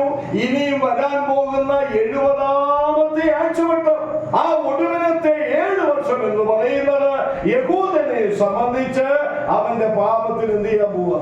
പരിഹാരം വരികയാണ്. അതിന് ബൈബിളിൽ വാക്യമുണ്ടോ? ഒന്ന് അതാണ് ഇവിടെ വായിച്ചത്. ഇനിയും പോരാണെങ്കിൽ ജോസഫ് എന്ന് വായിച്ചേ റോമാലേഖനം 11-ാം അധ്യായം 26, 27 വാക്യങ്ങൾ വേഗത്തിൽ വായിച്ചാട്ട്. ഇങ്ങനെ ഇസ്രായേൽ മുഴുവനും രക്ഷിക്കപ്പെടും. കേൾക്കണം, ഇങ്ങനെ ഇസ്രായേൽ മുഴുവനും രക്ഷിക്കപ്പെടും. ഇന്നത്തെ ഇസ്രായേലിനെ കുറിച്ചല്ല. ഇന്ന് രക്ഷിക്കപ്പെടുന്ന ഇസ്രായേലിയൻ ഒരുത്തൻ ഏതിനകത്തുണ്ട്? സഭയിലുണ്ട്. അതാണല്ലോ യഹൂദനോ യവനനോ ദാസനോ സ്വതന്ത്രനോ നാം എല്ലാവരും ഏക ശരീരമാകുമാറ് ഒരേ ആത്മാവിൽ സ്നാനമേറ്റും ഒരേ ആത്മാവിനെ പാനം ചെയ്തുമിരിക്കുന്നു. അത് വ്യക്തിപരമാണ്. എന്നാൽ ജാതിയായി അവർ രക്ഷിക്കപ്പെടാൻ പോകുന്ന കാര്യമാണ് അവിടെ പറയുന്നത്. ഇനി വായിച്ചേ. വിടുവിക്കുന്നവൻ സിയോനിൽ നിന്ന് വരും. അപ്പോൾ എപ്പോഴാണ് ഇവർ രക്ഷിക്കപ്പെടുന്നത്? പറഞ്ഞേ, വായിച്ചില്ലേ? എപ്പോഴാ രക്ഷിക്കപ്പെടുന്നത്? ഇസ്രായേൽ മുഴുവനും രക്ഷിക്കപ്പെടുന്ന എപ്പോഴാ? വിടുവിക്കുന്നവൻ. അതാ മഹത്വ പ്രത്യക്ഷതയില്ല. അത് ഞാൻ പിന്നീട് ഓർപ്പിച്ചുകൊള്ളാം. വേഗത്തിൽ ഓർപ്പിച്ചു നിങ്ങൾക്ക് ഞാൻ അവസാനിപ്പിക്കും. ആ മഹത്വ പ്രത്യക്ഷതയിൽ വരുന്ന വരവിനെയാണ് ഇവിടെ വിടുവിക്കുന്നവൻ എന്ന് പറഞ്ഞിരിക്കുന്നത്. ആ വിടുവിക്കുന്നവൻ സിയോനിൽ നിന്ന് വരുമ്പോൾ എന്ത് സംഭവിക്കും? യാക്കോബിൽ നിന്ന് അഭക്തിയെ മാറ്റും. ചുമ്മാ വരയിട്, പേന പടരരുതെന്ന് മാത്രമേ ഉള്ളൂ. ശരിക്കും വരയിട്. എത്ര കൃത്യമായിട്ട് അവിടെ പറയുന്നത്. അതിക്രമങ്ങൾക്ക് തടസ്സമുണ്ടാക്കുക, അതിക്രമങ്ങളെ നീക്കുക, അവന്റെ അഭക്തിയെ നീക്കുക. എപ്പോഴാണ്? ഈ 70-ാമത്തെ ആഴ്ചവട്ടത്തിന്റെ അന്ത്യത്തിൽ യേശു വിടുവിക്കുന്നവനായി അവിടുത്തെ മഹത്വ പ്രത്യക്ഷതയിൽ വരുമ്പോഴാണ് ഈ കാര്യം സംഭവിക്കാൻ പോകുന്നത്. രണ്ടാമത് അതല്ല മക്കളെ, അതല്ല യോസേഫിനെ മക്കളെ കുറിക്കാൻ പോകുന്നില്ല. പാപങ്ങളെ മുദ്രയിടുക. അതെങ്ങനെയാ ഈ പാപങ്ങളെ മുദ്രയിടുക? കുറെ കൂടെ ഓർമ്മിപ്പിക്കുക. പാപത്തിന്റെ ഹേതുവായവനെ മുദ്രയിടുക. മുദ്ര ബന്ധനത്തെ കാണിക്കുക. പാപത്തിന്റെ ഹേതുവായവനെ ബന്ധിക്കുക. നോക്കിയോ നിങ്ങൾ? വെളിപ്പാട് പുസ്തകം 20-ാം അധ്യായം 1 മുതൽ 3 വരെയുള്ള വാക്യങ്ങൾ ജോസഫ് പെട്ടെന്നൊന്ന് വായിച്ചാട്ട്. വെളിപ്പാട് 20-ന്റെ 1 മുതൽ 3 വരെ വേഗത്തിൽ. അനന്തരം ഒരു ദൂതൻ അഗാധത്തിന്റെ താക്കോലും ഒരു വലിയ ചങ്ങലയും കയ്യിൽ പിടിച്ചുകൊണ്ട് സ്വർഗത്തിൽ നിന്ന് ഇറങ്ങുന്നത് ഞാൻ കണ്ടു. അവൻ പിശാചും സാത്താനും എന്നുള്ള പഴയ പാമ്പായ മഹാസർപ്പത്തെ പിടിച്ച് 1000 ആണ്ടത്തേക്ക് ചങ്ങലയിട്ടു. 1000 ആണ്ട് കഴിയുമ്പോഴും ജാതികളെ വഞ്ചിക്കാതിരിക്കാൻ അവനെ അഗാധത്തിൽ തള്ളിയിട്ട് അടച്ചു പൂട്ടുകയും മീതെ മുദ്രയിടുകയും ചെയ്തു.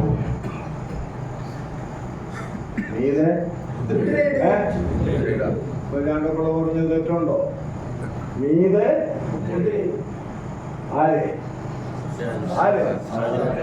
പഴയ പാമ്പെന്നും സാത്താനെന്നും പിശാചെന്നും പറയുന്നവനെ സ്വർഗത്തിൽ നിന്ന് ഇറങ്ങി വന്ന ദൂതൻ ചങ്ങല കൊണ്ട് ബന്ധിച്ച് അഗാധ കൂപത്തിൽ എന്ത് ചെയ്തു? അവനെ മുദ്രയിട്ട് കഴിഞ്ഞാൽ പിന്നെ എന്തില്ല? പാപമില്ലെന്ന് ഞാൻ പറയത്തില്ല. പാപത്തിന്റെ പ്രവൃത്തിയില്ല. നമ്മളെ കൊണ്ട് പ്രവർത്തിപ്പിക്കുന്ന ആരാ? ഇവിടെ ഇരിക്കുമ്പോ തന്നെ ഇയാൾ എപ്പോഴാ നിർത്തുന്നുള്ള ചിന്ത ഞങ്ങൾക്ക് വരുന്നുണ്ട്. ആ ചിന്തയും കൊണ്ടുവരുന്നത് ആരാ? പിശാചാ കൊണ്ടുവരുന്നു. ഇവർക്കൊക്കെ അത്ഭുതം ഞാനിങ്ങനെ പ്രവചിച്ച് പറയുന്നത്. അത് പിശാചാ കൊണ്ടുവരുന്നത്. അപ്പോൾ കേൾക്കുക, ആദാം മുതൽ ഇതുവരെയും ഇനിയും യേശുവിന്റെ ഭരണം കഴിഞ്ഞും ആളുകളെ ചതിച്ച് പാപം ചെയ്യിക്കുന്നത് ആരാ? മനസ്സിലാക്കണം. ഈ യഹൂദന്റെ പാപം എന്ന് പറഞ്ഞാൽ ദൈവപുത്രനെ തള്ളിക്കളഞ്ഞു എന്ന് മാത്രമല്ല, പിശാചിനെ അവരെന്ത് ചെയ്തിരിക്കുക? അതിനടിമയായിരിക്കുക. അതുകൊണ്ടാണ് അവർ ദൈവപുത്രനെ തള്ളിക്കളഞ്ഞത്. ആ കാര്യത്തിന് ഒരു മുദ്രയിടാൻ പോവുകയാണ്. എപ്പോഴ്? പിശാചിനെ ബന്ധിച്ച് അഗാധകൂപത്തിലിട്ട് മുദ്രയിടുമ്പോൾ ഇവരുടെ പാപത്തെ എന്ത് ചെയ്യാണ്? ഇനി മൂന്നാമത് എന്താണ് ഉദ്ദേശം? മൂന്നാമത്തെ ഉദ്ദേശം ഇനി താഴേക്ക് വായിക്കപ്പെട്ടെന്ന ജോസേ, അകൃത്യത്തിന് അകൃത്യത്തിന് ആരുടെ അകൃത്യത്തിന് പറഞ്ഞേ പെട്ടെന്ന്. യഹൂദനാ നമ്മുടെ വിഷയം. യഹൂദന്റെ അകൃത്യത്തിന് എന്ത് ചെയ്യുക? അല്ല, യേശു ക്രൂശിൽ മരിച്ചത് കൊണ്ട് സകല മനുഷ്യരുടെയും അകൃത്യത്തിന് എന്തായി? പ്രായശ്ചിത്തമായി. പക്ഷെ കേൾക്കണം, അത് ആർക്കും ഫലമായിട്ടില്ല, യഹൂദന് ഫലമായിട്ടില്ല. ഞാനൊരു കാര്യം നിങ്ങളോട് പറയാം. ദൈവത്തിന് എപ്പോഴും ഒരു ഫസ്റ്റ് പ്രിഫറൻസ് കൊടുക്കുന്നത് ആർക്കാ? അതിന് നമ്മള് അസഹിഷ്ണുത കാണിച്ചിട്ട് കാര്യമൊന്നുമില്ല. മനസ്സിലായില്ലേ? റോമാലേഖനം 1-ാം അധ്യായത്തിൽ സുവിശേഷത്തിൽ വിശ്വസിക്കുന്ന ആൾക്കാരെ കുറിച്ച് പറയുമ്പോൾ എന്താണ് അദ്ദേഹം പറയുന്നത്? ആദ്യം യഹൂദനും പിന്നെ ആ റോമാലേഖനം എല്ലാം നിങ്ങളൊന്ന് പോയി വായിക്കണം. ഇതിപ്പോ കേൾക്കുമ്പോൾ തന്നെ വചനം പഠിക്കാൻ ഒരു ഉത്സാഹമായില്ലേ? വായിക്കണം. റോമാലേഖനത്തിൽ ആവർത്തിച്ചു പറയുന്ന ഒരു കാര്യമുണ്ട്. ആദ്യം യഹൂദനും പിന്നെ യവനനും. യേശുവിന്റെ പ്രായശ്ചിത്ത യാഗം സകല മനുഷ്യർക്കും അത് വേണ്ടിയായിരുന്നെങ്കിലും യഹൂദൻ ഇതുവരെ അത് അനുഭവത്തിൽ. എന്നാൽ ഈ ആഴ്ചവട്ടം നിയമിച്ചിരിക്കുന്നത് അവരുടെ അകൃത്യത്തിൽ എന്തുണ്ടാകാനാണ്? അല്ലെങ്കിൽ ഈ പ്രായശ്ചിത്തം അവരുടെ അനുഭവത്തിലായി അകൃത്യത്തിന് പരിഹാരം ഉണ്ടാകാൻ വേണ്ടിയാ. അതിന് ഒരു വാക്യം ഞാൻ വായിക്കാം. പഴയ നിയമത്തിൽ നിന്നാണ് കേട്ടോ, അല്ല അവിടുന്നാണല്ലോ വായിക്കേണ്ടത്. സെഖരിയാവ് 12:10 ആദ്യം വായിച്ചാട്ടെ. സെഖരിയാവ് 12:10 ഇവിടെ നിന്ന് വായിക്കണം. അയ്യോ 10 10 ഇനി കിട്ടിയതിന് 10 വായിക്കാം. ഞാൻ ദാവീദ് ഗൃഹത്തിന്മേലും യെരൂശലേം നിവാസികളുടെ മേലും കൃപയുടെയും യാതനകളുടെയും ആത്മാവിനെ പകരും. തങ്ങൾ ബുദ്ധിയിട്ടുള്ളവെങ്കിലേക്ക് അവർ നോക്കും. ഏകജാതനെ കുറിച്ച് വിലപിക്കുന്നത് പോലെ അവർ അവനെ കുറിച്ച് വിലപിക്കും. ആദ്യജാതനെ കുറിച്ച് വ്യസനിക്കുന്നത് പോലെ അവർ അവനെ കുറിച്ച് വ്യസനിക്കും. ശ്രദ്ധിക്കണേ. ഞാൻ ആദ്യം വായിച്ചത്, ഞാൻ ദാവീദിന്റെ ഗ്രഹത്തിന്റെ മേൽ എന്ത് ചെയ്യും? കൃപയുടെയും യാചനയുടെയും ആത്മാവിനെ. ഇതിന് സമാനമായ ഒരു വാക്യം നിങ്ങൾ പറയാമെങ്കിൽ ഇപ്പോഴത്തെ സമാനമില്ല, പിന്നെ കാണുമ്പോൾ സമാനം തരാം. ഇതിന് സമാനമായ ഒരു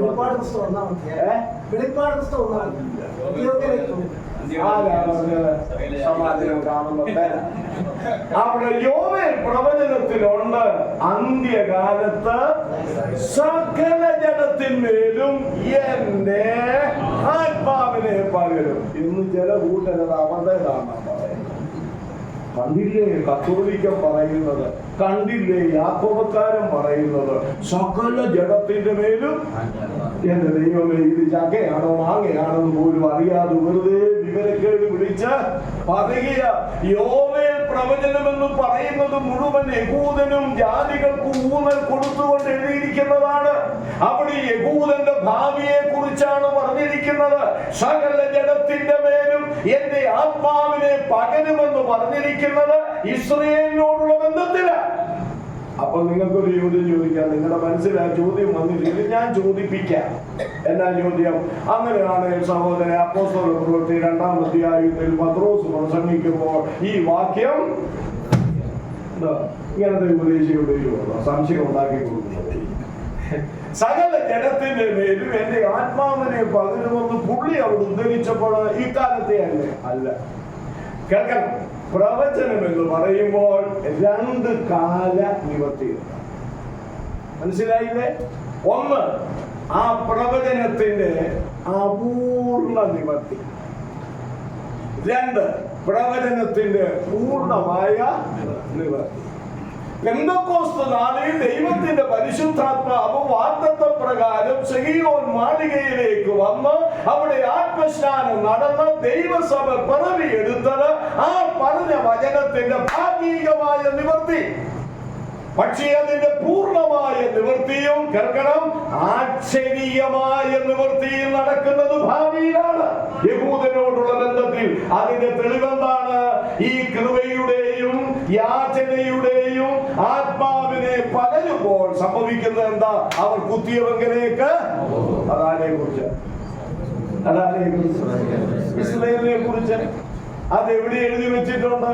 നിങ്ങൾക്ക് സമയം കിട്ടുമ്പോൾ ഞാൻ പറയത്തില്ല, എല്ലാം ഇന്ന് രാത്രി വായിച്ചു. യോഹന്നാന്റെ സുവിശേഷം 19-ാം അധ്യായം. പടയാളികളിൽ ഒരുവൻ കുന്തമെടുത്ത് യേശുവിന്റെ വിലാപ്പുറത്ത് കുത്തിയ സംഭവം പറഞ്ഞിട്ട് അടുത്തത് എഴുതിയിരിക്കുകയാണ്. അവർ കുത്തിയവങ്കിലേക്ക് നോക്കുമെന്നുള്ള പ്രവചനം ഇവിടെ നിവർത്തിയാണ്. ഭേദങ്ങളെ തിരിച്ചറിഞ്ഞു വേണം പഠിക്കാൻ കേട്ടോ. ഇവിടെ പറയുക, ഒടുവിൽ 70-ാം ആഴ്ചവട്ടത്തിന്റെ ഒടുവിൽ ഈ ജനം എന്ത് ചെയ്യും? കുത്തിയവങ്കിലേക്ക് നോക്കും. ഇനി ആദ്യയാതനയെ കുറിച്ചും ഏകജാതനയെ കുറിച്ചും വ്യസനിക്കുന്നത് പോലെ വിലപിക്കുന്നത് പോലെ അവർ വിലപിക്കുകയും വ്യസനിക്കുകയും ചെയ്യും. അതിന്റെ ഫലമായി 13-1 വായിച്ചേ. സക്രിയാവ് വേഗത്തിൽ വായിച്ചേ. അന്നാളിൽ നിവാസികൾക്കും പാപത്തിന്റെയും മാലിന്യത്തിന്റെയും പരിഹാരത്തിനായി ഒരു ഉറവ് തുറന്നിരിക്കും. സ്തോത്രം.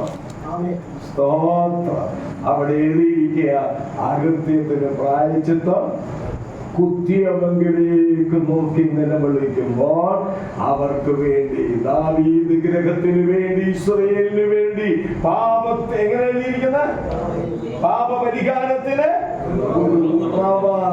തുറന്നിരിക്കും. അത് മശികയാണ് എന്ന് പറഞ്ഞാൽ കേൾക്ക, അവർ ജാതിയായി അന്ന് രക്ഷിക്കപ്പെടുന്ന സന്ദർഭം ഈ മഹോദരകാലത്തൂടെ പോകുമ്പോൾ അവർ ജാതിയായി രക്ഷിക്കപ്പെടുന്ന കാര്യം, അതിനാണ് അകൃത്യത്തിന് പ്രായശ്ചിത്തം ചെയ്യുക എന്ന് പറയുന്നത്. ഇനി അടുത്തത് വായിച്ചാട്ട്. അടുത്തത് എന്താ ഉദ്ദേശം എന്ന് പറയുന്നത്? വായിച്ചേ. നിത്യനീതി വരുത്തുവാൻ. നിത്യനീതി വരുത്തുവാൻ. മുകളിൽ പറഞ്ഞിരിക്കുന്ന 3 കാര്യങ്ങൾ സംഭവിക്കുമ്പോൾ എന്ത് സംഭവിക്കും? നിത്യനീതി ഏതൊക്കെ? എന്റെ കൂടെ പറ.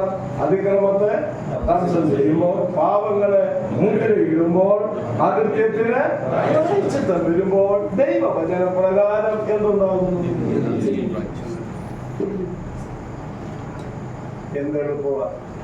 ഇത് ബാലികേറാമലയാണോ? അല്ല. പ്രാർത്ഥിച്ചുകൊണ്ട് കാര്യങ്ങളൊക്കെ ചിന്തിക്കുകയും ധ്യാനിക്കുകയും ചെയ്താൽ ഇതെന്നെ നിങ്ങളൊക്കെ വചനത്തിന് ഉദ്ദേശിക്കണം. നമ്മളെ ഓരോ ഓർക്ക് പറഞ്ഞ് പറയുക. 119-ാം സങ്കീർത്തനത്തിൽ വായിക്കുന്നു, ഞാൻ നിന്റെ വചനത്തിൽ എന്ത് ചെയ്യുന്നെന്ന പ്രമോദിക്കുന്നത്. പ്രമോദം രാവിലെ എഴുന്നേറ്റ പ്രമോദം എന്താ? ചിരിക്കാൻ തുടങ്ങിയിട്ടുണ്ട്, എനിക്ക് മനസ്സിലായി. ബെഡിൽ എഴുന്നേൽക്കുമ്പോഴേ കയ്യിലെടുക്കുന്ന എന്തോ കള്ളം പറയില്ല. ഒടുവിലത്തേരാ ബെഡിൽ എഴുന്നേൽക്കുമ്പോഴേ കയ്യിലെടുക്കുന്നത്, തുറക്കുന്നതേ എന്താ നോക്കുന്നത്? ആപ്പിനകത്ത് വല്ലതും. ഞാൻ എന്നെ വിളിക്കാൻ പോവാ, എട പൊട്ട, എട മണ്ട, എട പോഷ, എട ചാണ്ടപ്പിള്ളേ, ഇനമതിൻ തുടസത്തിൽ മനുവേലിൻ മുഖാപുരം ധരിച്ച നരനൊരു ദുരിതവും വരില്ല. പാടിയാ പോരാ. കട്ടിലെ എഴുന്നേൽക്കുമ്പോൾ അപ്പണ്ടത് നിന്റെ കൈ പരതന്നത് നിന്റെ വേദപുസ്തകമായി. ഇന്ന് രാവിലെ ദൈവത്തിന് എന്നോട് എന്താണ് പറയാനുള്ളത് എന്ന് പരിശോധിക്കേണ്ട സമയത്ത് നീ മൊബൈൽ എടുത്ത് കളിക്കരുത്. തെറ്റാ, പാപമാ. ഇതൊന്നും പറയാൻ മാത്യു ഇപ്പോൾ ആളില്ല മോനെ, ആളില്ല. എന്നെ ദൈവം അതിന് നിയോഗിച്ചിട്ടുണ്ടെന്ന് എനിക്ക് ഉത്തമ ബോധ്യമുണ്ട്. ഇത് നോക്കരുതെന്നോ വായിക്കരുതോ എന്നൊന്നും അല്ല ഞാൻ പറയുന്നത്. എന്നാൽ ഫസ്റ്റ് പ്രിഫറൻസ് നീ എഴുന്നേൽക്കുമ്പോൾ വചനത്തെയും വചനത്തിന്റെ ദാതാവായ ദൈവത്തെയും കാണണം. പോട്ടെ, അപ്പോൾ അങ്ങനെ നിത്യനീതി വരുത്തുവാൻ. അതാണ് ഇനിയും ഈ നിത്യനീതി വരുത്തുക എന്ന് പറയുമ്പോൾ, ഒന്ന്, ഈ 3 കാര്യങ്ങൾ അവരിൽ സംഭവിച്ചു കഴിയുമ്പോൾ അവർക്ക് നിത്യനീതി വരും. അത് നമ്മൾ ചിന്തിച്ചു. വിശ്വാസത്താൽ റോമർ 5:1 വിശ്വാസത്താൽ നീതീകരിക്കപ്പെട്ടിട്ട് നമ്മുടെ കർത്താവായ യേശു മുഖാന്തരം നമുക്ക് ദൈവത്തോട് സമാധാനമുണ്ട്. അതവർക്ക് ഉണ്ടാകും. എന്നാൽ അത് മാത്രമല്ല, കേൾക്കണേ, യേശുവിന്റെ ഭരണത്തിൽ എന്തോ സംഭവിക്കും? നീതി. യേശുവിന്റെ ഭരണം എങ്ങനെയുള്ളതാ? നീതിയാ. യെശയ്യാ 11:9, ഹബക്കൂക്ക് 2:14 അതൊന്നും എടുക്കാൻ നേരമില്ല. അതുപോലെ യെശയ്യാ 11:4, 5, 32:1 ഇതല്ലേ യെശയ്യാവ്. ഈ 32:1 എന്താ പറയുന്നത്? ഒരു രാജാവ് നീതിയോടുകൂടെ. സ്തോത്രം. അതിനു വേണ്ടിയാണ് ഇത് നിയമിച്ചത്. ഇനി 5ാമത് എന്താ? ദർശനവും പ്രവചനവും. ആർക്കുള്ളത്? ആരുടേതെന്നല്ല, ആർക്കുള്ളത്? ഉണ്ടെന്നല്ലോ. ആർക്കുള്ള ദർശനവും പ്രവചനവും? ഉള്ളത്. നമുക്കുള്ളതല്ല. നമ്മൾ അന്നേരം ഇവിടെ ഉണ്ടോ? ഒരു സംശയമുണ്ടോ? ഉണ്ടോ ഇവിടെ? അല്ല, ഉണ്ടെന്ന് എനിക്ക് വിരോധമൊന്നും സഭയില്ല. ഇത് സഭയ്ക്കുള്ള ദർശനവും ഒന്നും അല്ല. ഇവിടെ ഇസ്രയേലിനോട് ബന്ധത്തിൽ അതിന് മുദ്രയിടും എന്ന് പറഞ്ഞാൽ ഞാൻ ഒന്ന് പറഞ്ഞു കേൾക്കാൻ ശ്രദ്ധിച്ചോളെ. ഇസ്രായേലിന്റെ ദർശനവും പ്രവചനവുമാണ് ഇവിടെ ഉദ്ദേശിക്കുന്നത്. അതായത് ഇസ്രായേലിനോടുള്ള ദൈവിക കാര്യപരിപാടി പൂർത്തിയായി കഴിയുമ്പോൾ അവരോടുള്ള ബന്ധത്തിലുള്ള എല്ലാ പ്രവചനങ്ങളും പൂർത്തിയാകില്ല. ഇതൊന്നും ബാക്കി എന്ത് ചെയ്യുന്നില്ല? ബാലൻസ് വരുന്നില്ല. ഇസ്രായേലിനോടുള്ള ബന്ധത്തിൽ പറഞ്ഞിരിക്കുന്ന ദർശനങ്ങളും പ്രവചനങ്ങളും പൂർണ്ണമായി നിവർത്തിക്കപ്പെടുമ്പോൾ പിന്നെ അവരെ കുറിച്ച് പിന്നെ എന്തില്ല? ദർശനവും പ്രവചനവും ഇല്ല. മുദ്രയിടപ്പെടുകയാണ് ചെയ്യുന്നത്. 6ാമത്തേതൂടെ പറഞ്ഞ് നമുക്ക് ആ ഭാഗം അവസാനിപ്പിച്ച് ഇന്നലത്തെ സമയമായി 10 മിനിറ്റ് കൂടി എടുക്കും. 8:30 നാം കൂടി ചോദിച്ചു പോവാം. ആ കൂടിക്കാം. അടുത്തൂടെ കേൾക്കണ്ടേ നമുക്ക്? ഒറ്റ കാര്യം കൂടി വായിച്ച് 6ാമത്തേത്. അതിപരിശുദ്ധമായതിനെ അഭിഷേകം ചെയ്യുവാനും നിന്റെ ജലത്തിലും വിശുദ്ധ നഗരത്തിലും 70 ആഴ്ചവട്ടം. അപ്പൊ 70 ആഴ്ചവട്ടം നിയമിച്ചിരിക്കുന്നതിന്റെ 6ാമത്തെ ഉദ്ദേശം കേൾക്കണം. കേട്ടോണ്ടാണ് നിങ്ങൾ ഇരിക്കുന്നത്. അതിപരിശുദ്ധമായതിനെ അതെന്താ? അതിപരിശുദ്ധമായതിനെ ഭാവിയിൽ നടക്കുന്ന കാര്യമാണ്. അതിപരിശുദ്ധമായതിനെ അഭിഷേകം ചെയ്യുക എന്നതാണ്. ഏതായി അതിപരിശുദ്ധമായത്?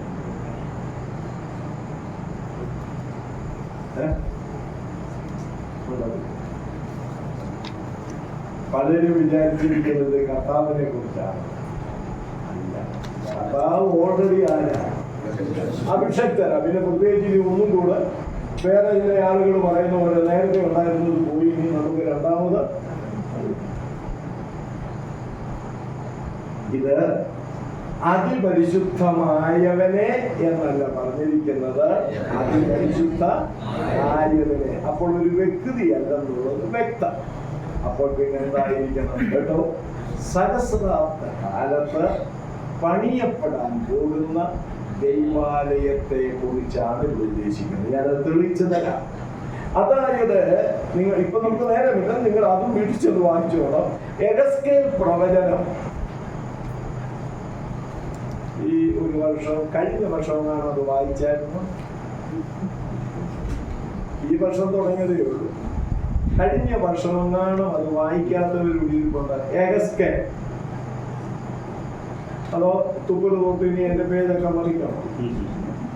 എഗസ്കേലിന്റെ പ്രവചനം 41 മുതൽ 44 വരെയുള്ള അധ്യായങ്ങൾ. നിങ്ങൾ ഇതെല്ലാം എഴുതിയെടുത്തോണ്ട് നിങ്ങൾ വായിക്കണം. സഹോദരി 41 മുതൽ 44 വരെയുള്ള വാക്യങ്ങൾ വായിക്കുമ്പോൾ ഭാവിയിൽ യഹൂദന് വേണ്ടി പണിയപ്പെടാൻ പോകുന്ന ദൈവാലയത്തെ കുറിച്ചുള്ള വിവരണം അവിടെ പറയുന്നുണ്ട്. ആ ആലയം അഭിഷേകം ചെയ്യുന്ന കാര്യമാണ് ഇവിടെ പറഞ്ഞിരിക്കുന്നത്. ഇനി തെളിയിക്കാൻ ഞാൻ ആദ്യത്തെ ആലയം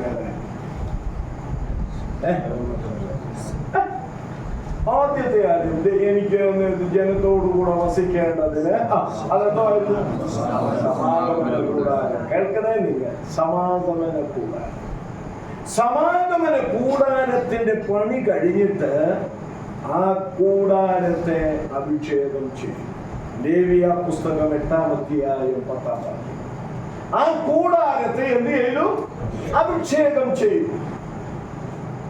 സഹോദരി സഹോദരന്മാര് മനസ്സിലാക്കേണ്ട ഒരു കാര്യം, പിന്നെ പണിത ഒരാലയവും എന്ത് ചെയ്തിട്ടില്ല.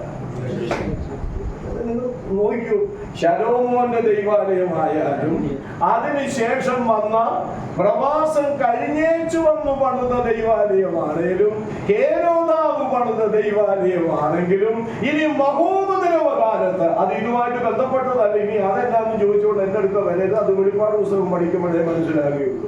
ഇനി മഹോന്നത കാലത്ത് പണിയപ്പെടാൻ പോകുന്ന ദൈവാലയമാണെങ്കിലും ഇതൊന്നും ചെയ്യല. അഭിഷേകം ഇതൊന്നും അഭിഷേകം ചെയ്തതല്ല. ആ ആലയത്തിനും അഭിഷേകം ചെയ്യുകയില്ല. സമാഗമന കൂടാരം കഴിഞ്ഞിട്ട് ദൈവം ശരിയായ വിധത്തിൽ വസിച്ച് രാജപുരോഹിതനായി, അങ്ങനെ ഒരു പ്രയോഗം നിങ്ങൾ വായിച്ചിട്ടുണ്ടോ? എവിടെ? സെഖര്യാവിലുണ്ട്.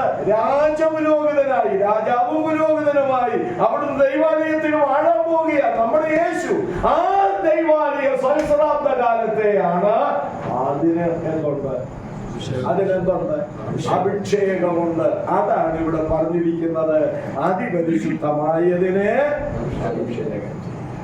അപ്പോൾ 6 ഉദ്ദേശങ്ങൾ കണ്ടു.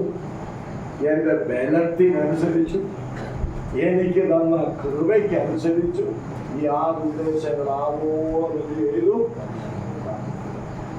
നിർത്താൻ പോവുകയാണ്. 70-ാം ആഴ്ചവട്ടം ഒടുവിലത്തെ, ഇതുവരെ നമ്മൾ എന്താ ചിന്തിച്ചുകൊണ്ടിരുന്ന 70 ആഴ്ചവട്ടം. ഇനി 69 കഴിഞ്ഞു, ഇനി ഒന്നുണ്ട്, 70-ാം ആഴ്ചവട്ടം. അതെന്നു വരും? അത് പറഞ്ഞിട്ട് അവസാനിപ്പിക്കാം. അതെന്നു വരും? അതെന്നു വരും? ശരി, അത് എപ്പോഴാണ്? ഞാൻ പറയാം, കേട്ടോ. യേശു ക്രിസ്തുവിന്റെ മേഘപ്രത്യക്ഷതയ്ക്കും യേശു ക്രിസ്തുവിന്റെ മഹത്വ പ്രത്യക്ഷതയ്ക്കും ഇടയ്ക്കുള്ള കാലഘട്ടമാണ് എന്ത്? 70-ാം ആഴ്ച. ഇനി ചിന്ത കാണും, നെറ്റി ചൂടി. യേശു ക്രിസ്തുവിന്റെ മേഘപ്രത്യക്ഷത എന്ന് പറയാൻ കാര്യം എന്താ? യേശു ആദ്യം വെളിപ്പെടുത്തുന്നുണ്ട് ആകാശം എന്ന് പറഞ്ഞില്ലേലും മേഘത്തിൽ, ഇല്ലേ? നമ്മളെന്താ വായിക്കുന്നത്? കർത്താവിനെ എതിരേൽപ്പാൻ. അപ്പൊ അങ്ങനെ ഇവിടം വരെ വന്നേ. ഇതെല്ലാം ഈ വചനം കൊണ്ടാണെന്നേ, ആർക്കും എന്നെ ഇരിക്കാൻ പറ്റുകയാണെന്നേ, മനസ്സിലായില്ലേ? അപ്പോൾ ആ മേഘങ്ങളിലേക്ക് എടുക്കപ്പെടുമെന്ന് പറഞ്ഞാൽ മേഘത്തിൽ വന്നു. ആ വരവിനെയാണ് എന്ന് വിളിക്കുന്നത് മേഘപ്രത്യക്ഷത എന്ന് പറയുന്നത്. കേൾക്കണം, ആ മേഘപ്രത്യക്ഷത ദൈവസഭയ്ക്ക് വേണ്ടിയാണ്, സഭയുടെ ഉൾപ്രാവണത്തിന് വേണ്ടിയാണ്. അത് കഴിഞ്ഞ് മഹത്വ പ്രത്യക്ഷതയും.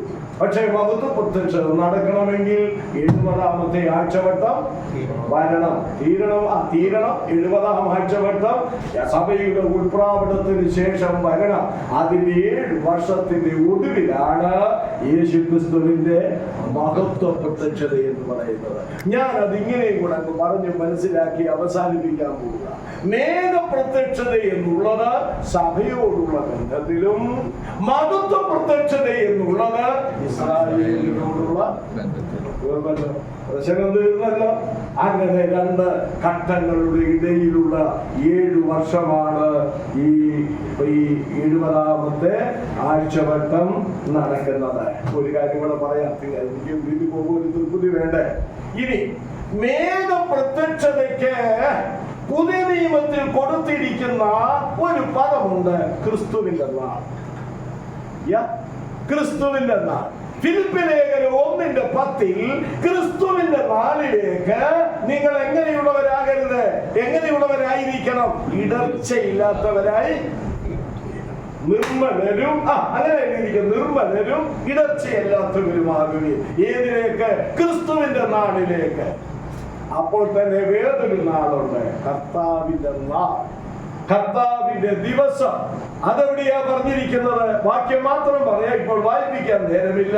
1 തെസ്സലോനിക്കർ 5-ാം അധ്യായം 1 മുതൽ 4 വരെ, 2 തെസ്സലോനിക്കർ 2-ാം അധ്യായം 2 മുതൽ 8 വരെ, മൂന്നാമത് യോവേൽ പ്രവചനം 2-ാം അധ്യായം 31. യോവേൽ പ്രവചനത്തിൽ പറയുന്നത് യഹോവയുടെ ദിവസമെന്നാണ്. ഈ പറഞ്ഞ തെസ്സലോനിക്ക ലേഖനത്തിലെ വാക്യങ്ങൾ കർത്താവിന്റെ ദിവസമെന്നാണ്. എന്റെ വാത്സല്യ സഹോദരങ്ങളെ, ക്രിസ്തുവിന്റെ നാളും കർത്താവിന്റെ ദിവസവും ഇത് കൂട്ടിക്കുഴയ്ക്കരുത്.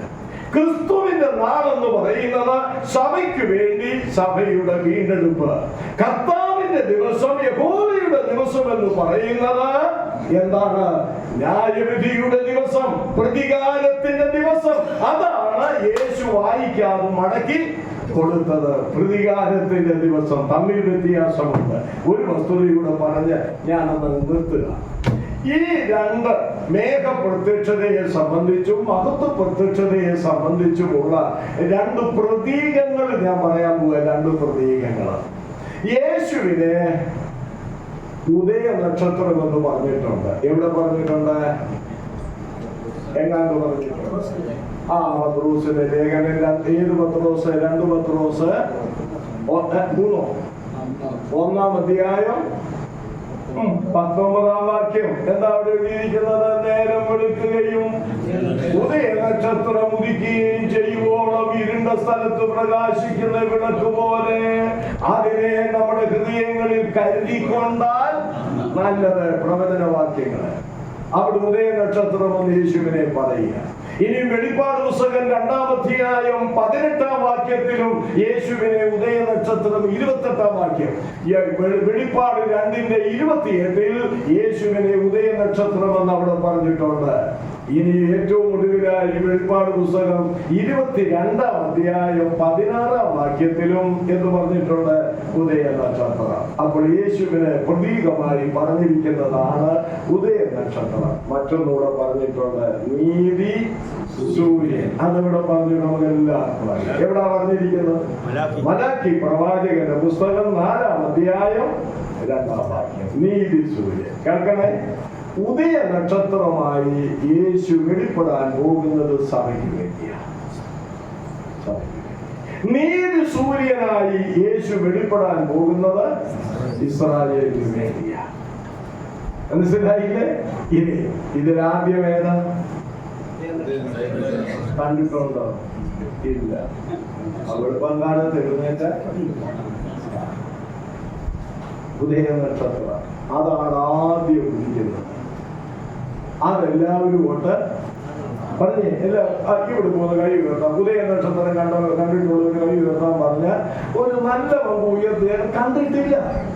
ഉദയ നക്ഷത്രം എല്ലാവരും കാണുന്നില്ല.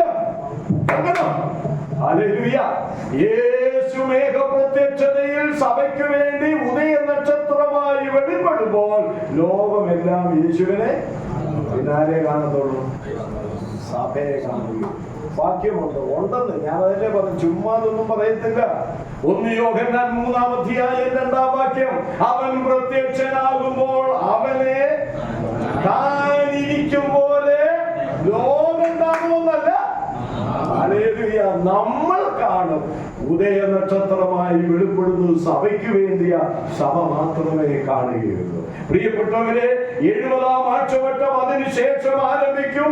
70 വർഷം, 7 വർഷം എതിർ ക്രിസ്തുവിന്റെ വാഴ്ചയും മഹോദരവും ദൈവത്തിന്റെ ന്യായവിധിയും ഈ ഭൂമിയുടെ മേൽ ചൊരിഞ്ഞ് അതിന്റെ ഒടുവിൽ യേശു രാജാധിരാജാവായി ആ മഹത്വ പ്രത്യക്ഷത നടത്തും.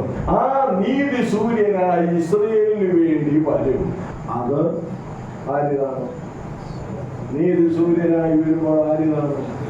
ഇവിടെ സൂര്യനെ കണ്ടിട്ടുള്ള എത്ര പേരുണ്ടെന്ന് ചോദിച്ചാൽ വന്നപ്പോ മട്ടു എല്ലാം ഇവിടെ ഇരിക്കുന്ന എല്ലാവരും സൂര്യനെ കണ്ടിട്ടുണ്ട്. ആ നീതി സൂര്യൻ വെളിപ്പെടുമ്പോൾ എല്ലാവരും എവിടെ എഴുതിയിട്ടുണ്ട്? വാക്യമുണ്ട്, വെളിപ്പാട് 1:7. എന്താണ് വായിക്കുന്നത്? ഇതാ അവൻ മേഘാരൂഢനായി വരുന്നു. അടുത്തത് അടിവരയിടണം, ഏത് കണ്ണും അവനെ കുത്തി തുളച്ചവരും കാണാത്ത ഒറ്റ ഒരാളും കാണുകയില്ല. പ്രത്യേകിച്ച് ഇന്ന് സാങ്കേതിക വിദ്യ വളർന്നിരിക്കുമ്പോൾ എല്ലാവരും കാണും. അപ്പോൾ ഞാൻ പറയട്ടെ, സഭയ്ക്ക് വേണ്ടി ഉദയ നക്ഷത്രമായി വെളിപ്പെടുകയും ഇസ്രായേലിന് വേണ്ടി നീതി സൂര്യനായി വെളിപ്പെടുകയും ഭൂമിയിലേക്ക് വെളിപ്പെടുകയും ചെയ്യുന്ന ഈ രണ്ട് സംഭവങ്ങളുടെ ഇടയിൽ അരങ്ങേറുന്നതാണ് 70ാമത്തെ ആഴ്ചവട്ടം. ആ സംഭവങ്ങളൊക്കെ വേദപുസ്തകത്തിലുണ്ട്. ഒരു കാര്യം കൂടെ നിങ്ങളുടെ ഉള്ളിലേക്ക് തരാൻ വേണ്ടിയാ, ഇതിന്റെ രണ്ടിന്റെയും ഇടയില് ഈ 70ാമത്തെ ഒടുവിലത്തെ ആഴ്ചവട്ടം അഥവാ 7 വർഷം അരങ്ങേറുമ്പോൾ അരങ്ങേറുന്ന കാര്യം വെളിപ്പാട് പുസ്തകം 6 മുതൽ കേൾക്കണം, 6 മുതൽ 19 വരെയുള്ള അധ്യായങ്ങളിൽ പറഞ്ഞിരിക്കുന്നതെല്ലാം ആ കാലഘട്ടത്തിലാണ്. മനസ്സിലായില്ലേ? 6 മുതൽ 18 വരെയുള്ള ഈ അധ്യായങ്ങളിൽ പറഞ്ഞിരിക്കുന്ന സംഭവങ്ങള് ഈ രണ്ട് പ്രത്യക്ഷതയുടെ ഇടയിലുള്ള 70ാമത്തെ ഒടുവിലത്തെ ആ 7 വർഷമാണ് അരങ്ങേറാനായിട്ട് പോകുന്നത്. അതിന്റെ ഒരു ക്രിസ്തു രൂപമാണ് മത്തായി 24 യേശു പറഞ്ഞിരിക്കുന്നത്. ആരും നിങ്ങളെ പൗലോസ് പറഞ്ഞവർ ആരും നിങ്ങളെ വഞ്ചിക്കരുത്. മത്തായി 24 സഭയ്ക്ക് വേണ്ടി വരുന്ന വരമാണെന്ന് ആരെയും പറഞ്ഞാൽ നിങ്ങൾ അംഗീകരിക്കരുത്. സഭയ്ക്ക് വേണ്ടി വരുന്നതിന് ഒരടയാളവും എന്റെ യേശു പറഞ്ഞിട്ടുള്ളതായി ഈ തിരുവെഴുത്തിൽ രേഖപ്പെടുത്തിയിട്ടില്ല. മത്തായി 24 പറഞ്ഞിരിക്കുന്ന അടയാളം, പ്രിയപ്പെട്ടവരെ, വെളിപ്പാട് 6 മുതൽ 19 വരെ പറഞ്ഞിരിക്കുന്ന സംഭവങ്ങളുടെ ഒരു ഹ്രസ്വ രൂപമാണ്. അതൊക്കെ ഇത് വെച്ച് ചേർത്ത് പഠിച്ചാലേ മനസ്സിലാകുള്ളൂ. കർത്താവ് സഹായിക്കേണ്ട. അതുകൊണ്ട് ഒരു കാര്യം പറയാം, ഈ കാര്യങ്ങളൊക്കെ വേഗത്തിൽ നടക്കും. നമ്മൾ ഇവിടെ നിന്ന് അതിനു മുൻപ് പോകും. 70ാം ആഴ്ചവട്ടം ആരംഭിക്കുന്നതിന് മുൻപ് ഇവിടെ കൈരുവലിയായി എന്നുള്ള ശബ്ദം അവന്റെ രക്തത്തിന്റെ വിരകളായ നമ്മൾ ഓരോരുത്തരും കാലമായി പറന്നു പോവാൻ